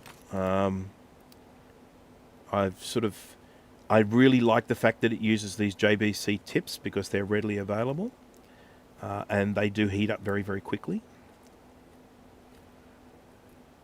I can actually get these JBC tips from a local provider, so I can get genuine JBC without even needing to import from overseas. Someone else has done that for me already.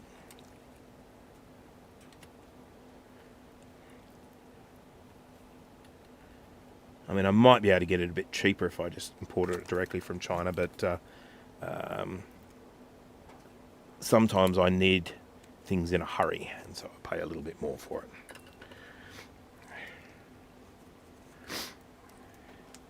Yes, this is very true. Not many real humans on the internet anymore. I'm not real. I haven't been real for ages.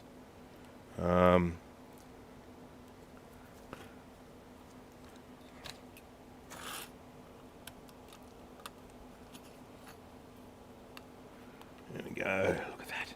It really does start to take shape. You get to a point where you start going, this is looking good. Good.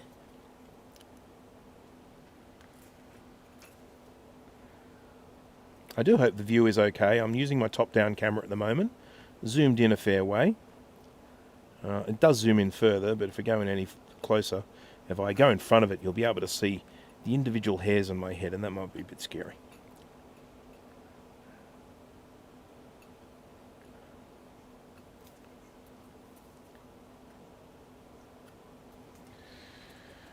Oh, geez, I'm glad to have the air conditioner on. It's quite warm and muggy today.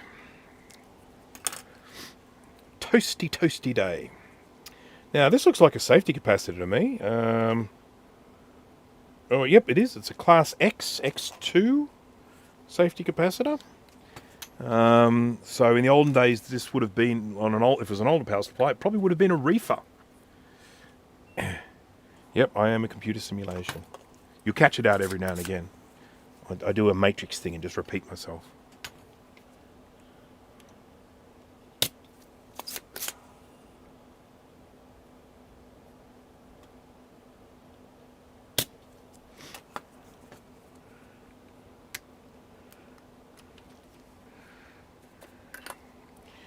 Flippity flop. So this is a 0.22 microfarad, plus or minus 20%, 250 volts, X2 safety capacitor.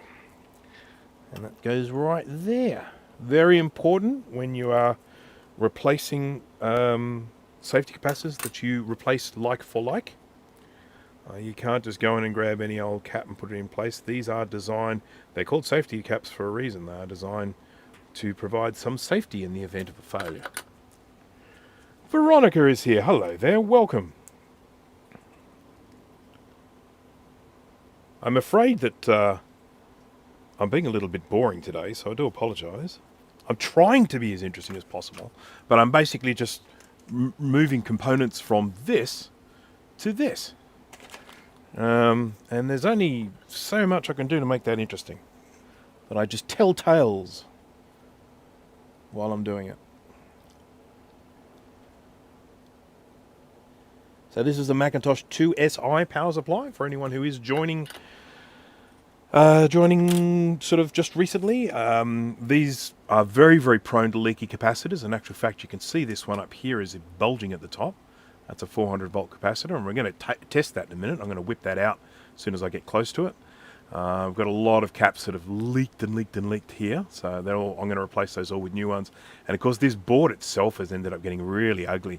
I probably end up replacing these resistors because these look really heavily corroded. And let's face it, they're just resistors, easy enough to replace. Probably going to keep the original ceramic caps because they just last forever. They seem to anyway, unless they pop. But yeah, so that's the thing, taking it from the old board to the new. This is something that is probably repairable. I haven't even attempted to repair this, but when the opportunity arose and I got hold of this board from Colin at This Does Not Compute, he just sent it to me because I think he had a surplus. I thought, yeah, let's make it. Let's do it. Let's make a brand spanking new one. It'll look awesome.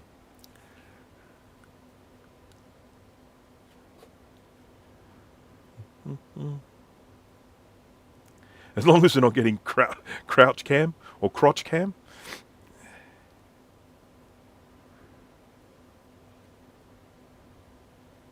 Banned. So Sean's just said banned. Veronica has said banned. Are we talking about the stop bits? I love that as a name for a band, by the way. You two. I mean, you have to be of a certain vintage to know what a stop bit is. And so when someone does that, and I think, oh yeah, that is just my level of esoteric. I do like it.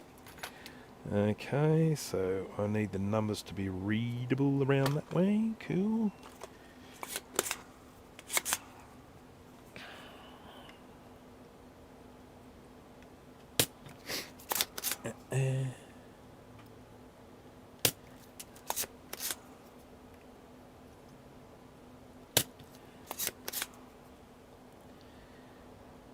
Remember when modems were the thing? You had to have modems. Everyone had modems. The old dial-up modems. I think the slowest one I ever had was a 300 baud. I think the slowest one I ever owned was 300 baud.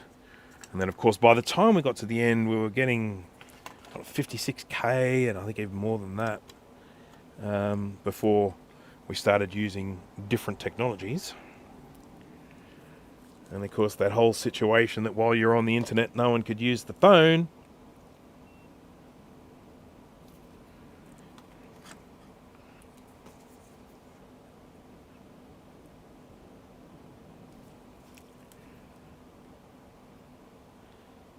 Chat rooms. I mean, before the internet, I used to go onto some of those bulletin boards and chat with people there.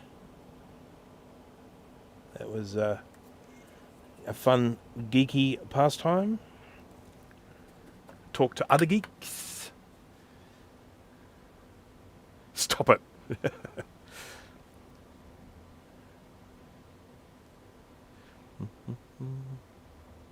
Acoustic couplers, that's going back even further. So the acoustic couplers where you used to actually get the headset from the phone and put them into a thing. I'd love to own an acoustic coupler in my collection. If one comes up cheap sometime, I'm going to grab it, because I just think they are a wonderful piece of history. Now, this little thing that we're looking at here, for people who have a keen eye for electronics, this is a thing called a bridge rectifier.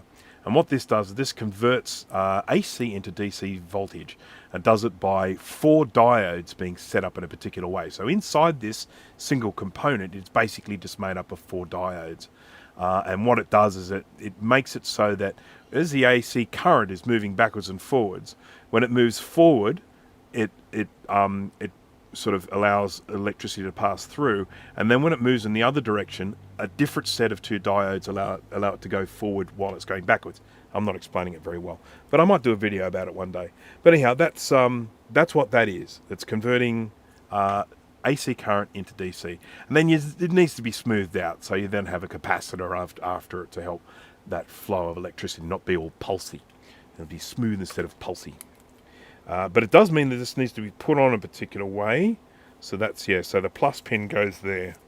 It's actually, there's a little labeling on it. I don't know if you can see it, but you can see plus, minus, and then you can see a little wavy line and a wavy line. So your AC goes in the two middle ones, and then it comes out as positive DC there and negative DC there. So there you go.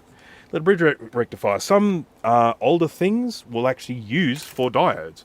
I've got things around here that use 4 diodes. You can just see the 4 diodes on the board. You go, oh look, there's the bridge rectifier. But in this instance, it's actually using a single component for the bridge rectifier. These can fail and can sometimes be the cause. If you've got a situation where you've got a device that is maybe blowing a fuse in your home, it could be a failed bridge rectifier, because when these fail, they tend to create a short circuit in the AC current. And there it is there, the little bridge rectifier there. A happy little bridge rectifier. I imagine there are a few people here that would already know all this stuff that I'm talking about, but just in case someone is watching this either now or in the future, if anyone is watching this in the future, hello to you. Thank you for joining, even though you weren't able to be here for the live stream. It might be important information. Might be. Need a Commodore phone to go with a coupler.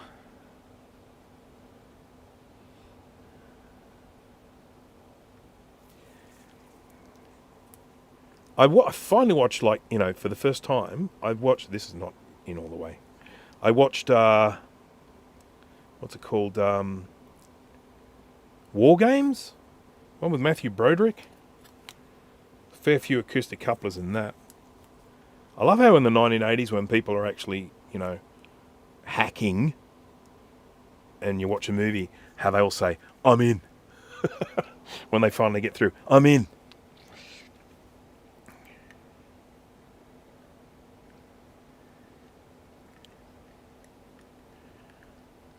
Melty solder. Come on.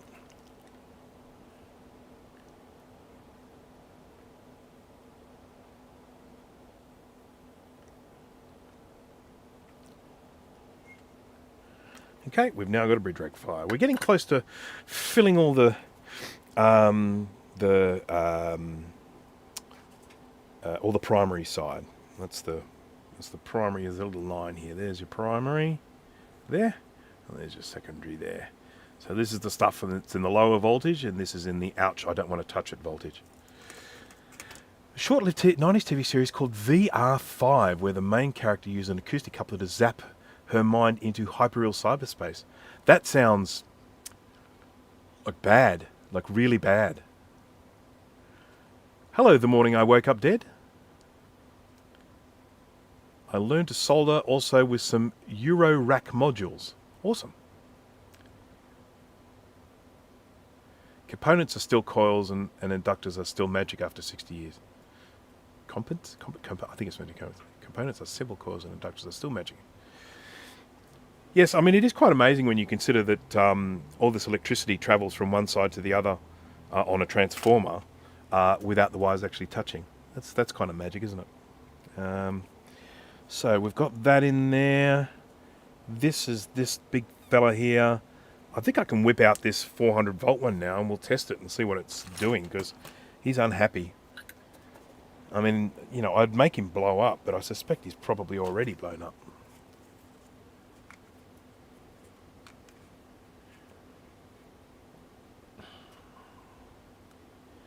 I'm just a musician and PC components are still new to me. That's Veronica said that. Yeah, look, to some extent, I mean, I'm not an engineer or anything like that. I'm a web programmer. So what? Yeah, no, that's all right.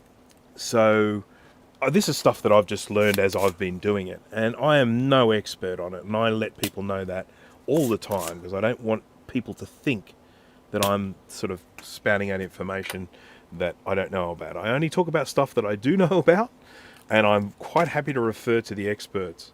You know, and this is one of the things that I love about working with the people that I work with in this hobby, because I've had an opportunity to work with just some wonderful people, some incredibly intelligent people, fiercely intelligent people that come up with some of the most amazing things. And I love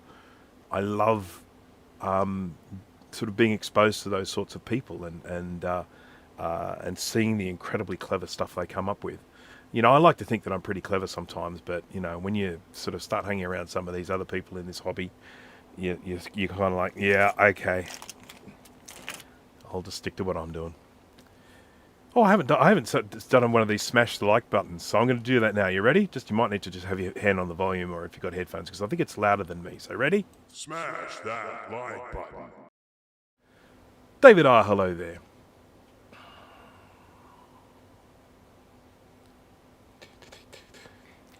When we've come round again to this what do you call it, grayscale for the SE30 again, and just going to see, has this got any battery in it? Yeah, it does. Okay, just going to pop this inside.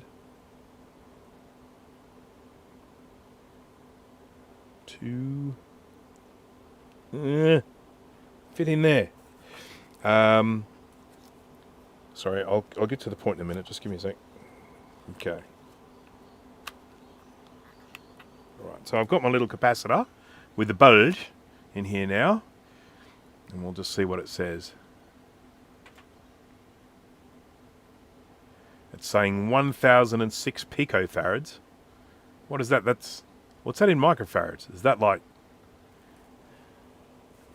It's meant to be 4.7.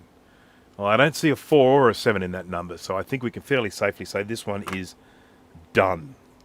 So, shall I blow it up? Oh, no, I can't. This is 400. Oh, I could do it backwards. I suppose I could just do the...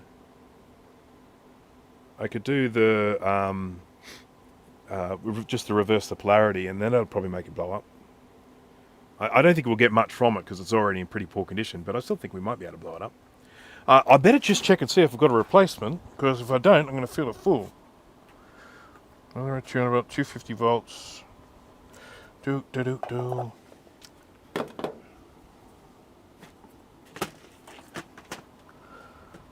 What's this? Surface mount electrolytic, 35 volt. Oh, this is just my little SE30 box. I took this the other day when I went to the SE30 recapathon thingy. 50 volt. So that's my tantalums. Tantaliums. That's misc. Now I've got a little misc here, which I think I have some weird caps in, so I'll just check that. They might be in there. There's 400 volts, wasn't it? 4.7, 400 volts. Because if I don't have one of those, I'm stuffed. I can't put that one back. I mean, I could buy one. Excuse me. What's that one? 4.7, 450 volts. That'll do. I only have one. I better buy some more, or I won't be able to do this again. And then that will be bad. What's that one? 10 microfarad, 160. Yeah, okay. Well, we're good. I mean, I've got one, but I've only got one. So, 4.7, 450, replacing a 4.7, 400. So just for anyone, again, playing along at home, it's generally, you've got to make sure the capacitance is the same. But when it comes to voltage, it's not bad to go up a little bit. That's okay. Don't go down, but you can go up a little bit. I'm not sure if I should put that in now, because there's that... Oh no, that's okay. There's a little teeny weeny diode there, and that might be a little bit difficult to do. So I'll move these components across first.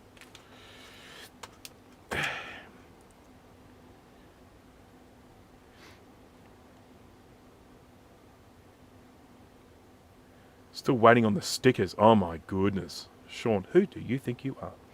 Once they start getting famous, they forget about us little folk and we don't get stickers. I am joking, of course. Now this is a component here, I have no idea what it is.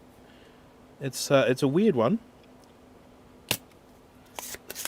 It doesn't appear to be polarized. It's a diode by the looks of it. Oh, it is polarized because it has a plus sign. So how do I know which side is the plus sign? Well, I can tell it's upside down there.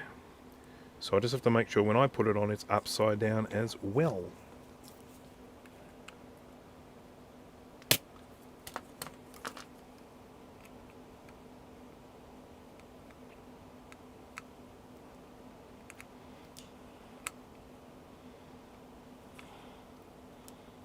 Okay. There we go. So there's the thing. Here's this weird thing. That's weird as weird it can be.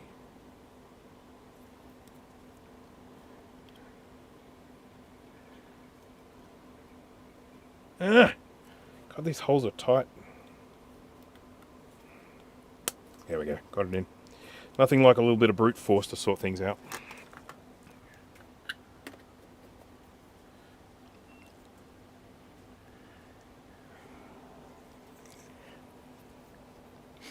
Okay.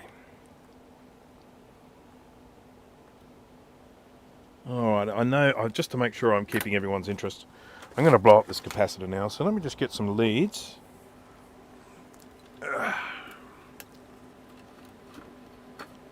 Oh, come on. Come on, you little banana. Why are these banana leads so hard to remove? Thank you. Banana. Alright, what's this going to? No, that's not what we want. Is that even long enough? It's so short. I'm not even going to be able to get it in camera. Let me see if I've got a longer one somewhere.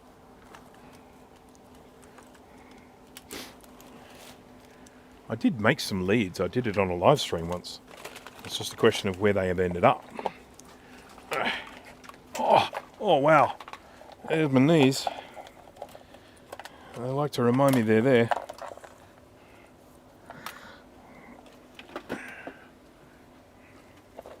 Okay, let's see if we can find these leads that I made. They're probably on the floor, knowing me. Yep.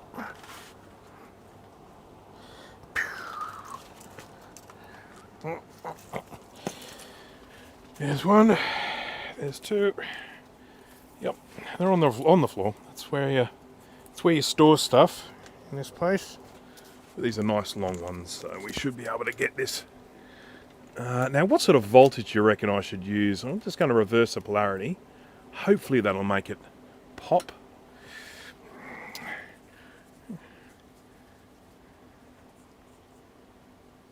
Blowing up capacitor is boring. Is not. How dare you?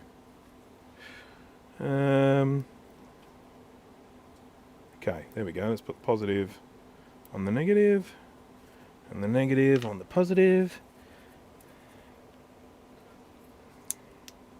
We'll make sure we accentuate that positive, and then we'll try and eliminate that negative. God, these are so mangled. Might end up having to solder these wires, to be honest.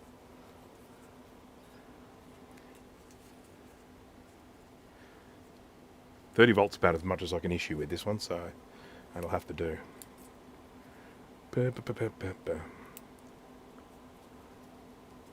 How dare you?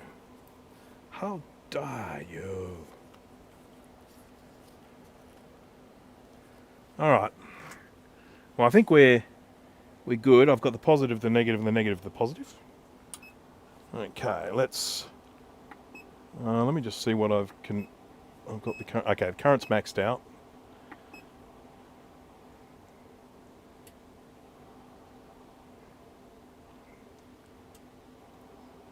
We're up at about 19, 20 volts. This capacitor is probably just too dead. That's the maximum I can go, 32 volts. It's not blowing up, is it? Well, I think it has blown up because now, yeah. Well, sorry.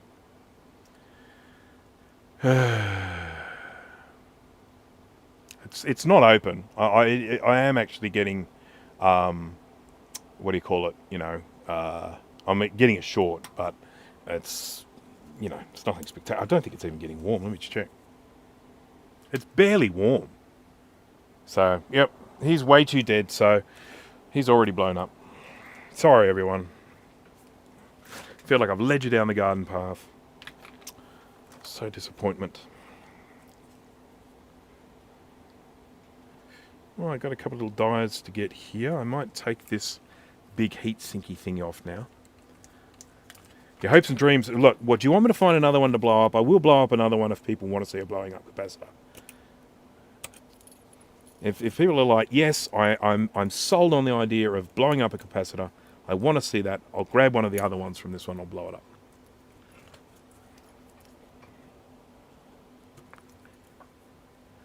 Okay, Hardware Hacker wants to see one. Alright, let's grab one. Let's grab one off here. One that maybe doesn't look as bad. This one here is a 35 volt, 56 microfarad. It's only a little guy. It's nice to have something. Yeah, okay. We'll give this guy a go.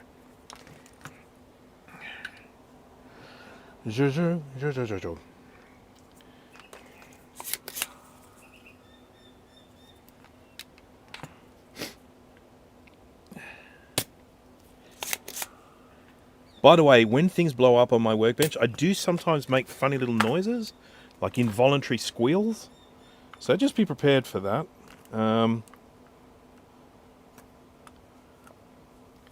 Sort of something like a like that. So just be warned.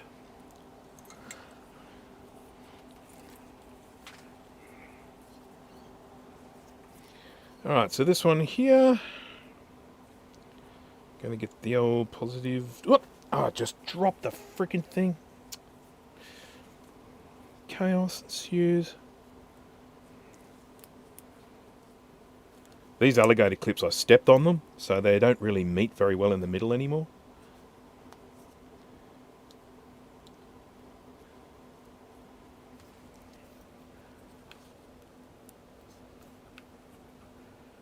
Okay. Stay still. Okay, let's see what happens. You ready?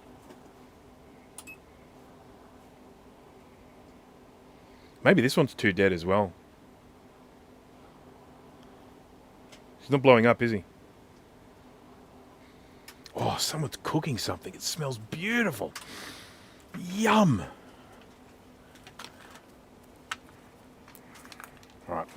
Let's solve this once and for all.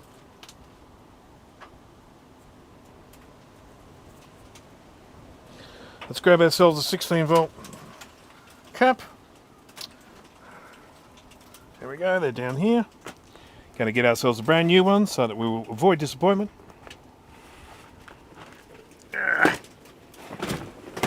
Wanton destruction.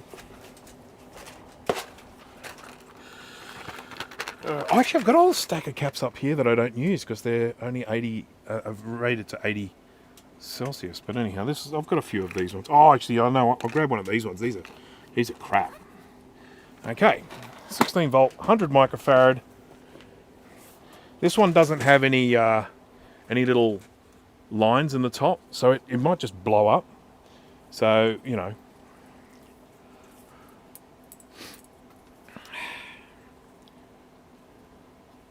So we're going to put negative onto the positive, positive onto the negative. And I might actually stand back for this one because I have the feeling this one could actually just blow up in any direction. And, you know, safety and all that. Okay, we ready? Oh, hello, Dave. We've been doing really serious stuff, and now I'm just doing stupid things, okay? So I apologise. I'm just going to apologise in advance for this, but I'm just about to put 32 volts backwards into this capacitor, and I'm hoping it'll blow up, just for the good of science, okay? So you ready?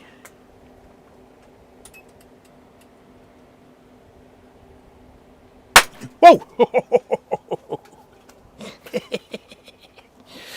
Oh boy, that went.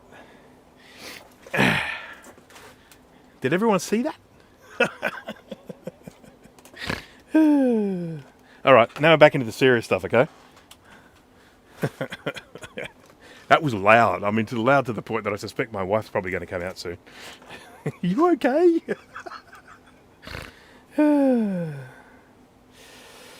Oh man, that was loud. That was really loud. Right, so I've got to get this thing off now.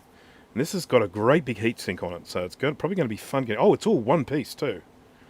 Oh, goodness gracious, gracious, gracious. It's going to be fun. It's got to be done though. So let's start getting some of these off. The exact moment of the explosion. That's cool. I've recorded that, so I might, you know, I might put that up onto my socials just so that I can prove to everyone what an idiot I am. What a child I am. Now this is going to be a bit of fun because this is a heatsink, which means it's specifically designed to take heat away. So trying to melt the solder on it could be a bit of an issue. That one seemed to go okay. I'll just see if I can get some more of this off.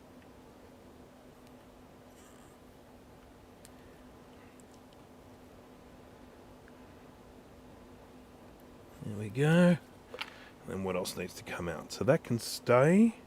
But we've got 4 pins here we need to remove.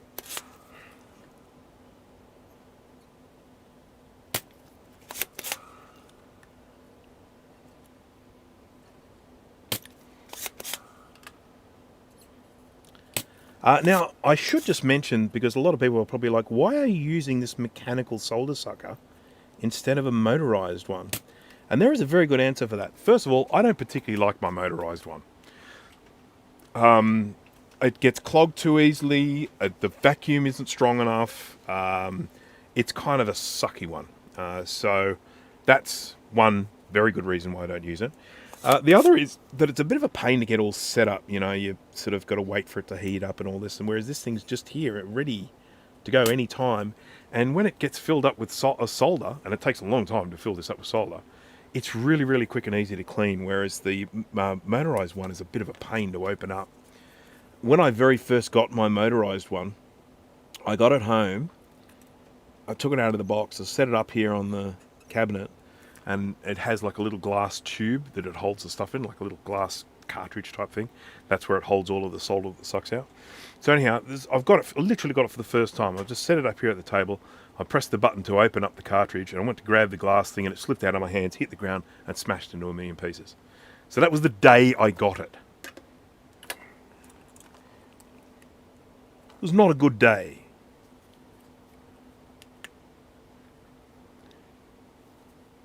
Okay, there's another one there.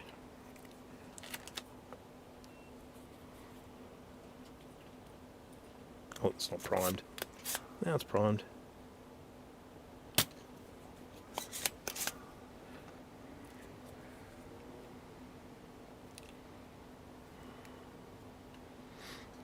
Okay. I've got a few pins here that need to come out. This big solder socket that I am using here, I generally won't use this for small, delicate boards because it has a tendency to suck with such power that you end up removing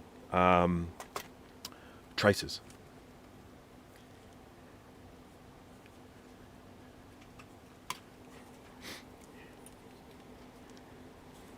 I didn't make a silly noise when it went off. I mean, I made a noise, but I didn't make my normal little woo.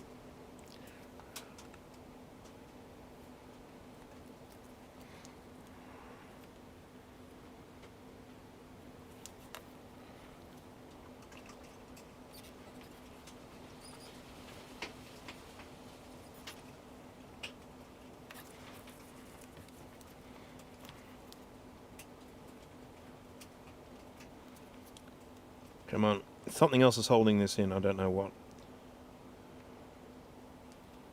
That's fine. Is there something else attached to it? I can't see. Nothing on that side. Oh, hang on. Yeah, there is. There's a pin right there. Right there.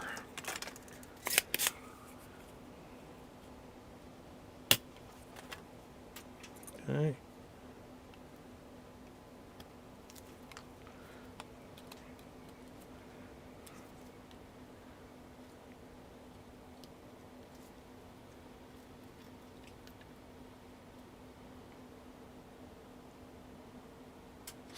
Alright, that's not from it. Okay. I got it off, so there we go. We can all celebrate that. There's the big thing. The big thing's off. Oh crap, I don't even think I have these caps. These are 220 microfarad, 250 volt. Let's see what I've got.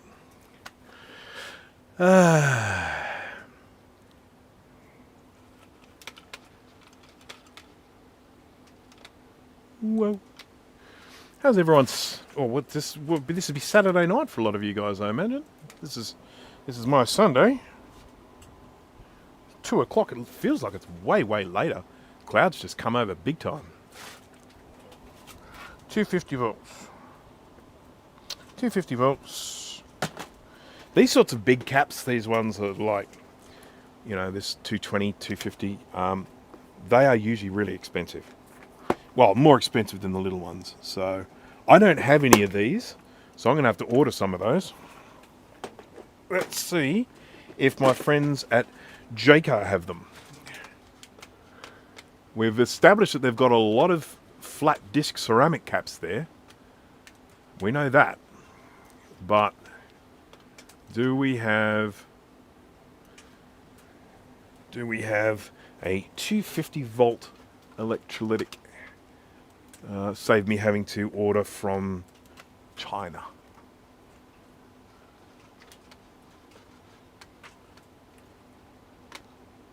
Don't mind ordering from China. It just takes a little bit longer to get here, that's all. 220 microfarad. 220 UF. What do we got? 220, 25 volt, 35 volt. Come on. There we go. Okay, 25 volt, 35 volt, 16 volt, 50 volt, 10, 63, 25. No, we're not looking good. Not looking good for 250 volts. So I am going to have to buy this stuff. I mean, I could just use these in the meantime, I suppose. And we could test them.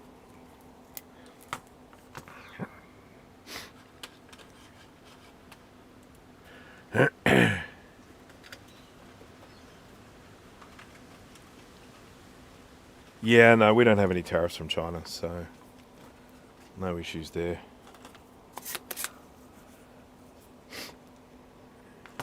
We don't really do tariffs much in this country. We used to, but it's sort of a band-aid to a problem. It's not really a solution.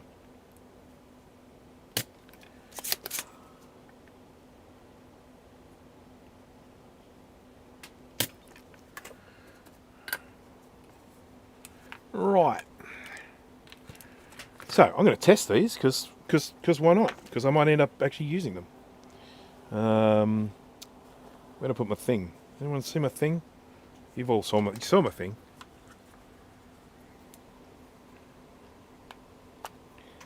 Right, so let's pop that. I'm not sure if that's going to make contact. We'll try. Alright. So we're after somewhere in the vicinity of 220 microfarads. Oh, it's not making good contact. Let me just try and push it down.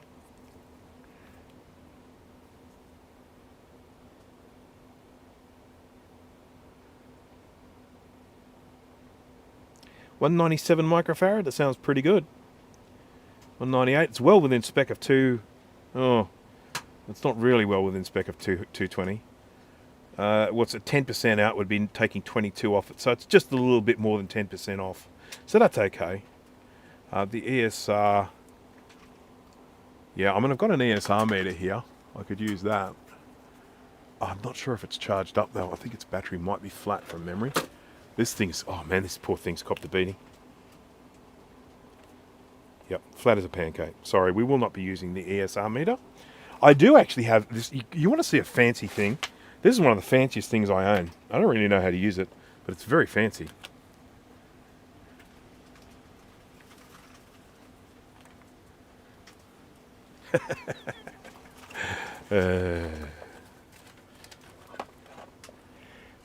LCSC. I do buy from them. They're great. They don't have everything that I need though. They have stuff, but they don't have everything that I need. So I do most of my purchases are from DigiKey for this sort of stuff, for electrolytic caps like this. DigiKey, I think it's, if you spend more than 60 Australian dollars, I think it's 60 Australian dollars, you get the delivery for free. And it doesn't take much for me to get over 60. If I get close to 60, I then just buy a bunch of 47 microfarad caps, because I go through so many of them and I just fill it up until I've got $70. And generally when I order from DigiKey, if I order on a Monday, I'll get it on a Thursday. If I order on a Friday, I'll get it on a Monday or Tuesday. So anyhow, look at this thing. Check out my thing. It's a big thing, isn't it? Just wait for it to focus. There we go. Just wait for it to focus, I said. Come on. Don't know why it's having so much trouble focusing. It does do this sometimes. I can manually focus, so I'll do that.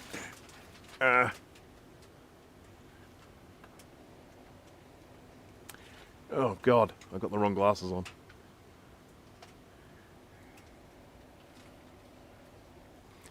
Nope. We might just have to give up on this one, and I'll just change to this camera here. That's my thing. This is an LCR meter. Digital LCR meter. Pretty cool, eh? What a flash piece of kit this is. And it does so much things. You know, all sorts of things.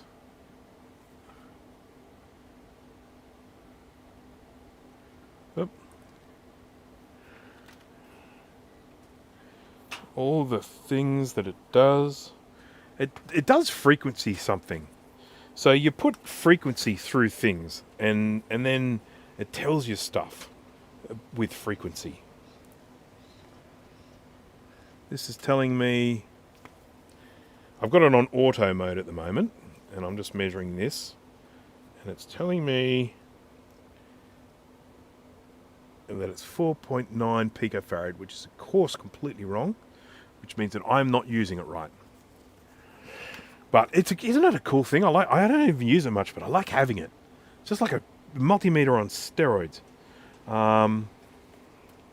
Yeah, nifty. It's even got a backlight. Cool. Look at that. There's the backlight. Look at that. Isn't that good? So cool. But yeah, I don't really know how to use it. I'll learn one day.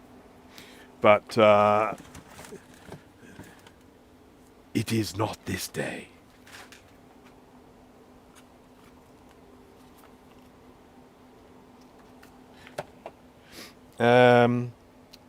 Yeah, so anyhow, I'm going to just put these caps in because they're here until I get some new ones. If I can find the second one, there it is.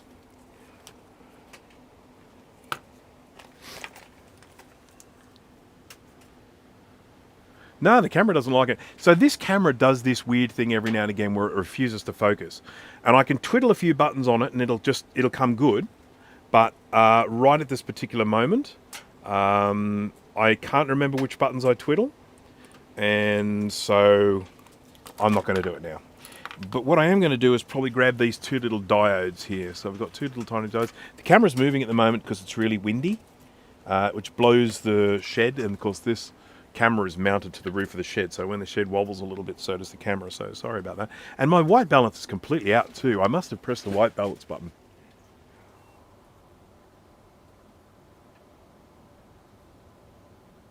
No, I did. I managed to find the manual focus.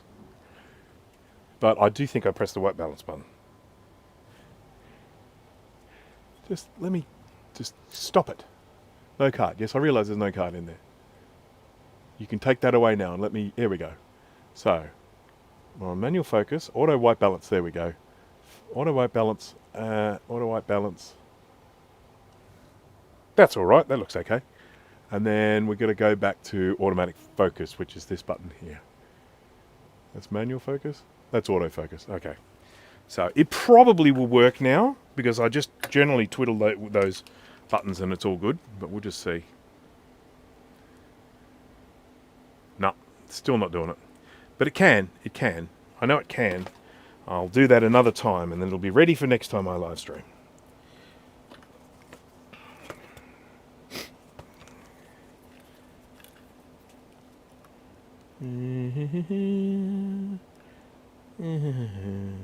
These have got bent pins, these little diodes. I'm not a fan of people bending pins. I realise why they do it. I'm not going to criticise people for it. But as someone who does a lot of rework, i.e. removing old components and replacing them with new ones, there is nothing that, ouch, annoys me more, ouch, than bent pins.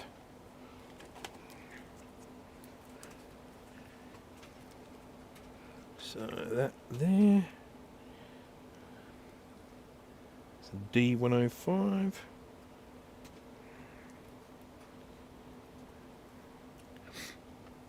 Let's see if I can get this in here without losing it. I said without losing it.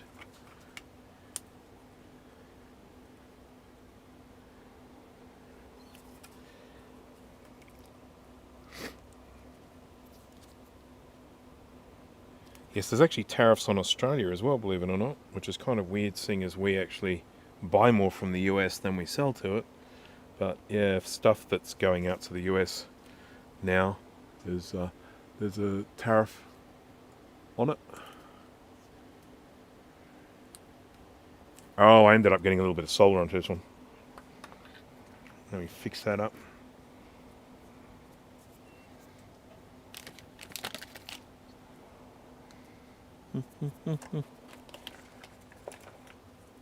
It is auto focusing my head just fine. It's based on the zoom, and as I say, I have had this problem before, and I've fixed it. I think I might have even just switched the camera off and then on again. But I just switched the camera off and on, and then yeah, it comes good. Don't tell me I've lost my diode. He was just here. Anyone see where the diode went? It was just here.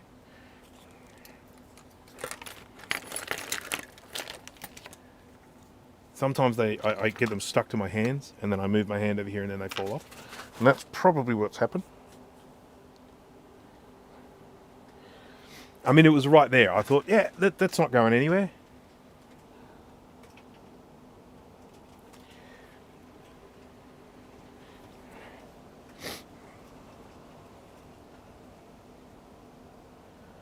Searching for a little diode.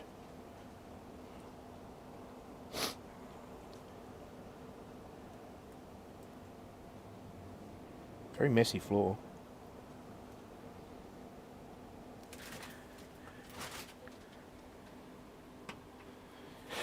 Okay. Logically, come on. Where's this diode? It can't have gone far. I mean, it was literally, it was right there. I had like this board here, and I had like this board here or something like that. And it was here. And then I just moved things back a bit, like that. Then I did my work, zip, zip, zip. And then I came back and the diode was gone. And I sort of feel like, yes, it could be on the floor, but I feel like that's fairly unlikely. Found it. How did you end up there? You tricky little minx.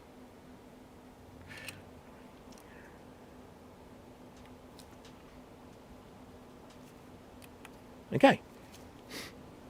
It's in.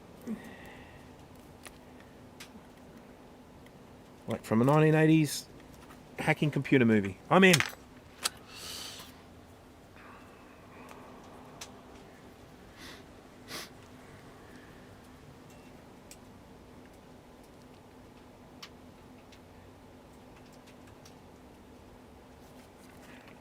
I'm going to burn my finger. Ow. Just like that. Oh, stop being a thing and stuff. I had this in perfectly, but then when I heated it, it moved.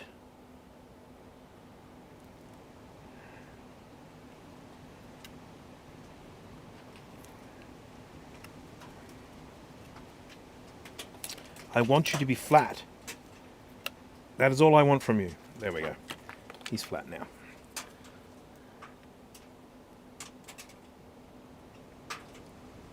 Damn, it's blowy. Just got to check on the chickens. They're good. My little enclosure's blowing around a little bit. They're really punching out the eggs at the moment. I've got like 4 cartons of eggs in the fridge at the moment. I'll start giving away to the townsfolk. Okay, one more little diode here. Little guy here. There's the little fella. I think we'll probably wrap it up in a moment. I've been going for 2.5 hours. I've still got a few chores to get done today, which may involve putting up the ceiling fan. But it definitely will involve me restringing the clothesline. So my clothesline out in the backyard, the little cord that wraps around it, the Hills hoist, the cord broke, and it's just starting to break everywhere now. So it's reached end of life. So I need to get some new cord and restring the clothesline. Should have some clothes out there now. It's so warm and windy. Stuff would dry at about 5 seconds flat. See you, Macintosh. Thank you for joining.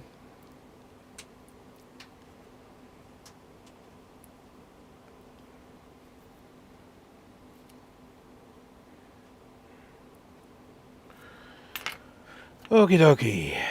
Now, this is another little diode here. And we've got the little line marking there.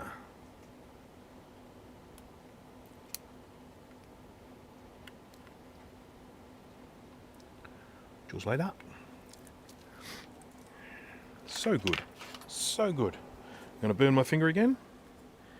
Sounds like there is a Bunnings trip in your future. There sure is.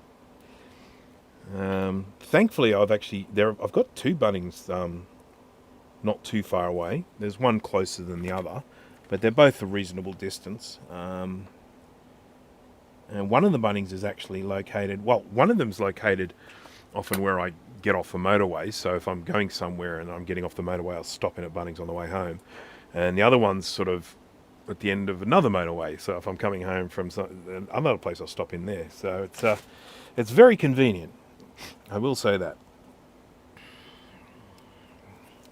Right, I think I can stick this cap in here now, because I was worried about all those little things, but I've put the little things on now, so I can now get the big thing. So there's our cap.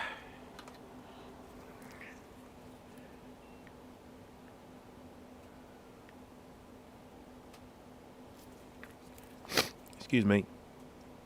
Sorry for my sniffle there. It was an accident.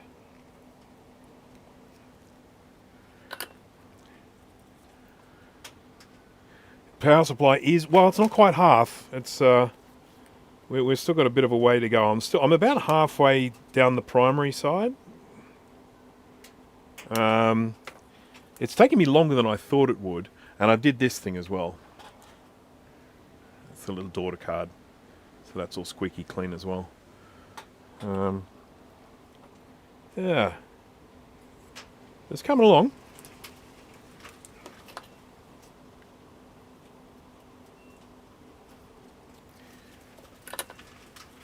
Hello, I80386SX, by the way. I should say hello to you. That's the polite thing to do.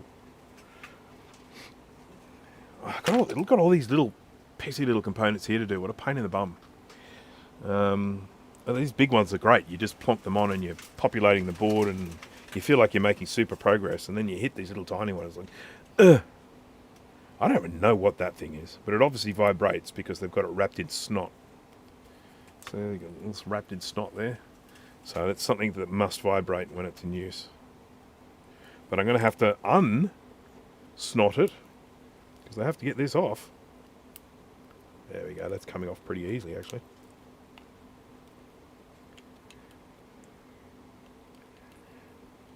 There we go.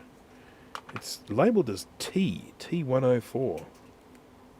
Is it a crystal? No. 102K. 2 amp.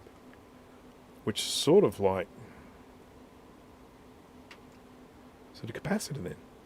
Must be a capacitor. Yeah, it is a capacitor. Okay, it's a capacitor. So everything's fine. The T label must be for something else. Alright, so... I'm probably just going to put in a replacement for this one. This is 100 microfarad 10 volt. I'd be amazed if I don't have one of those. $1,000.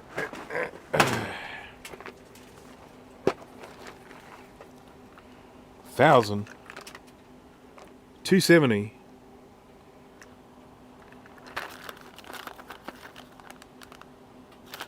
I don't have a 100. I'll have to do it in a 16. But that's fine. It won't know the difference. I'm telling you, the power supply, he'll be none the wiser. I'll say 10 microfarad, 16 volt, and it will just think it's a 10 volt. Won't complain at all. 10 volt, 100 microfarad. Oh, 100, not 10. God, just good I check things, isn't it? 2247, 100. Ha ha ha ha. 116. 116. 116. There we go. So he goes here. Plus, minus, plus, minus.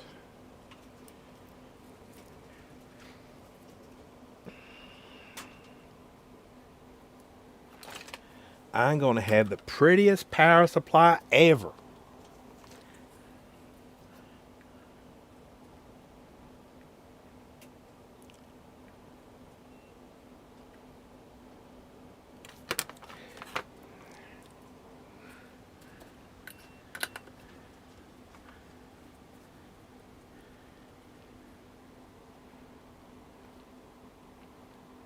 Interesting to note that this snot that they do use on power supplies, and people often refer to it as hot glue, and I'm sure in some instances they are using hot glue, but they're using a special high temperature stuff a lot of the time, because a lot of the time in power supplies, the amount of heat that can be generated is enough to actually melt hot glue.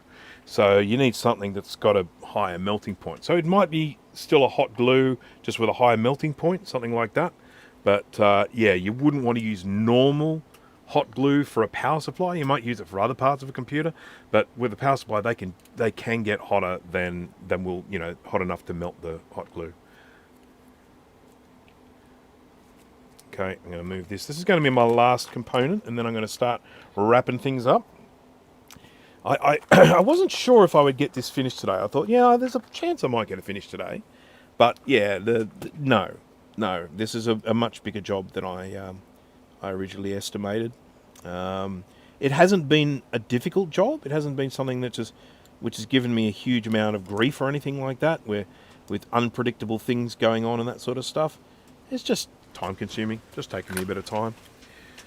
Just going to remove this little ceramic cap from here. This is a 222K. So that is, what? Is that 22 followed by 2 zeros? Would that be right? So 2,200 picofarad? That sounds maybe about right. Let's put it in the thing and then it'll tell us.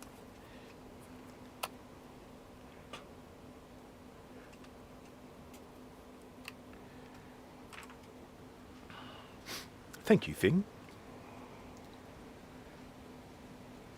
Yep, 2,121 picofarad. That's close enough.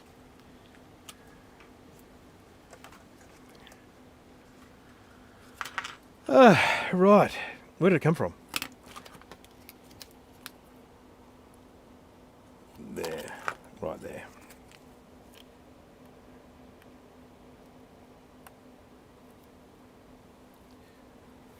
Okay. Pop him on there. Cook him up and eat him.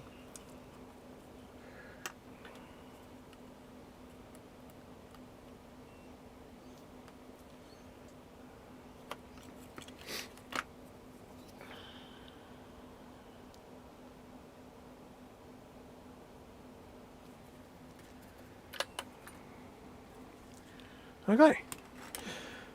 So, the little guy here, which needs a bit of an ultrasonic clean, he is going to live in this location there. I believe it's that way around, but I will confirm.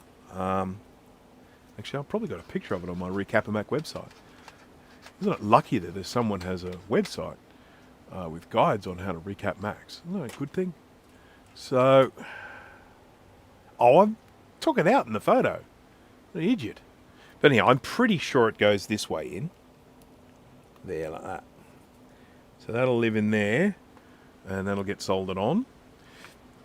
And then I've got to put all these connectors and stuff together. There's still quite a bit to do.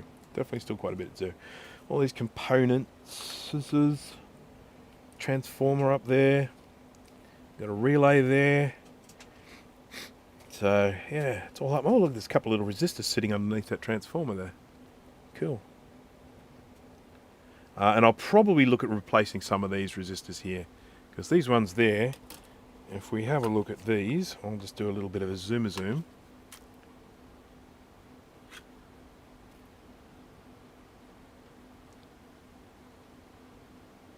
You can see that these resistors have got a lot of corrosion around them, and it's easy enough for me to find replacements of those. So, yeah. Alrighty, so I hope everyone has enjoyed today's live stream. As I say, I didn't get it finished, but I wasn't really sure if I would. So it's definitely a bit of a time-consuming job. But you can see that's what the old one looks like. All of that stuff's been taken away. And here's what the new one looks like. Let's put them around the same, like that. So we do. Oh no, that way. There we go. No, that way. Yeah. That way. No, that way. It goes that way. And so that's definitely coming along. So that's great stuff. I still haven't tested the Quadro 840 AV that I was working on in my last stream and the stream before that. The main reason for that is I haven't brought the power supply from storage. I've got a power supply for testing it in my storage unit. And because of a whole variety of things going on, I just haven't had a chance to go and get that 840 AV from the storage unit so I can pull the power supply out and test this one here. But I do plan to do that during the week. So that's all happening. And then hopefully that'll be an 840 AV good to go. I'm not super confident because 840 AVs are tricky little things. they can often be a little bit troublesome. So we'll just have to wait and see what happens. Okay, so big old thank you to everyone who has joined. Let me just jump across here onto the interwebs so I can just have a look and see. We're sitting at around about 28 people at the moment, so definitely a quieter live stream. But having said that, I don't normally do this on Sundays. I normally do it on Saturdays, so I've probably just tricked everyone. And maybe other people are like, 2SI power supply, I can't think of anything more boring. Maybe. So, everyone who tuned in, thank you very much. Everyone who left a super chat, thank you very much. Thank you for keeping the chat lively and keeping me company while I've been doing all this. I hope to see you at the next live stream. So, look out for that. I do plan to stream. I may not get a chance to stream next weekend. Busy weekend. Maybe on Sunday, which is your Saturday night. We'll see what happens. But thanks again. I hope to see you at the next one. Have a good one, wherever you happen to be. If my mouse starts working, I'll be able to press this button here and go bye-bye.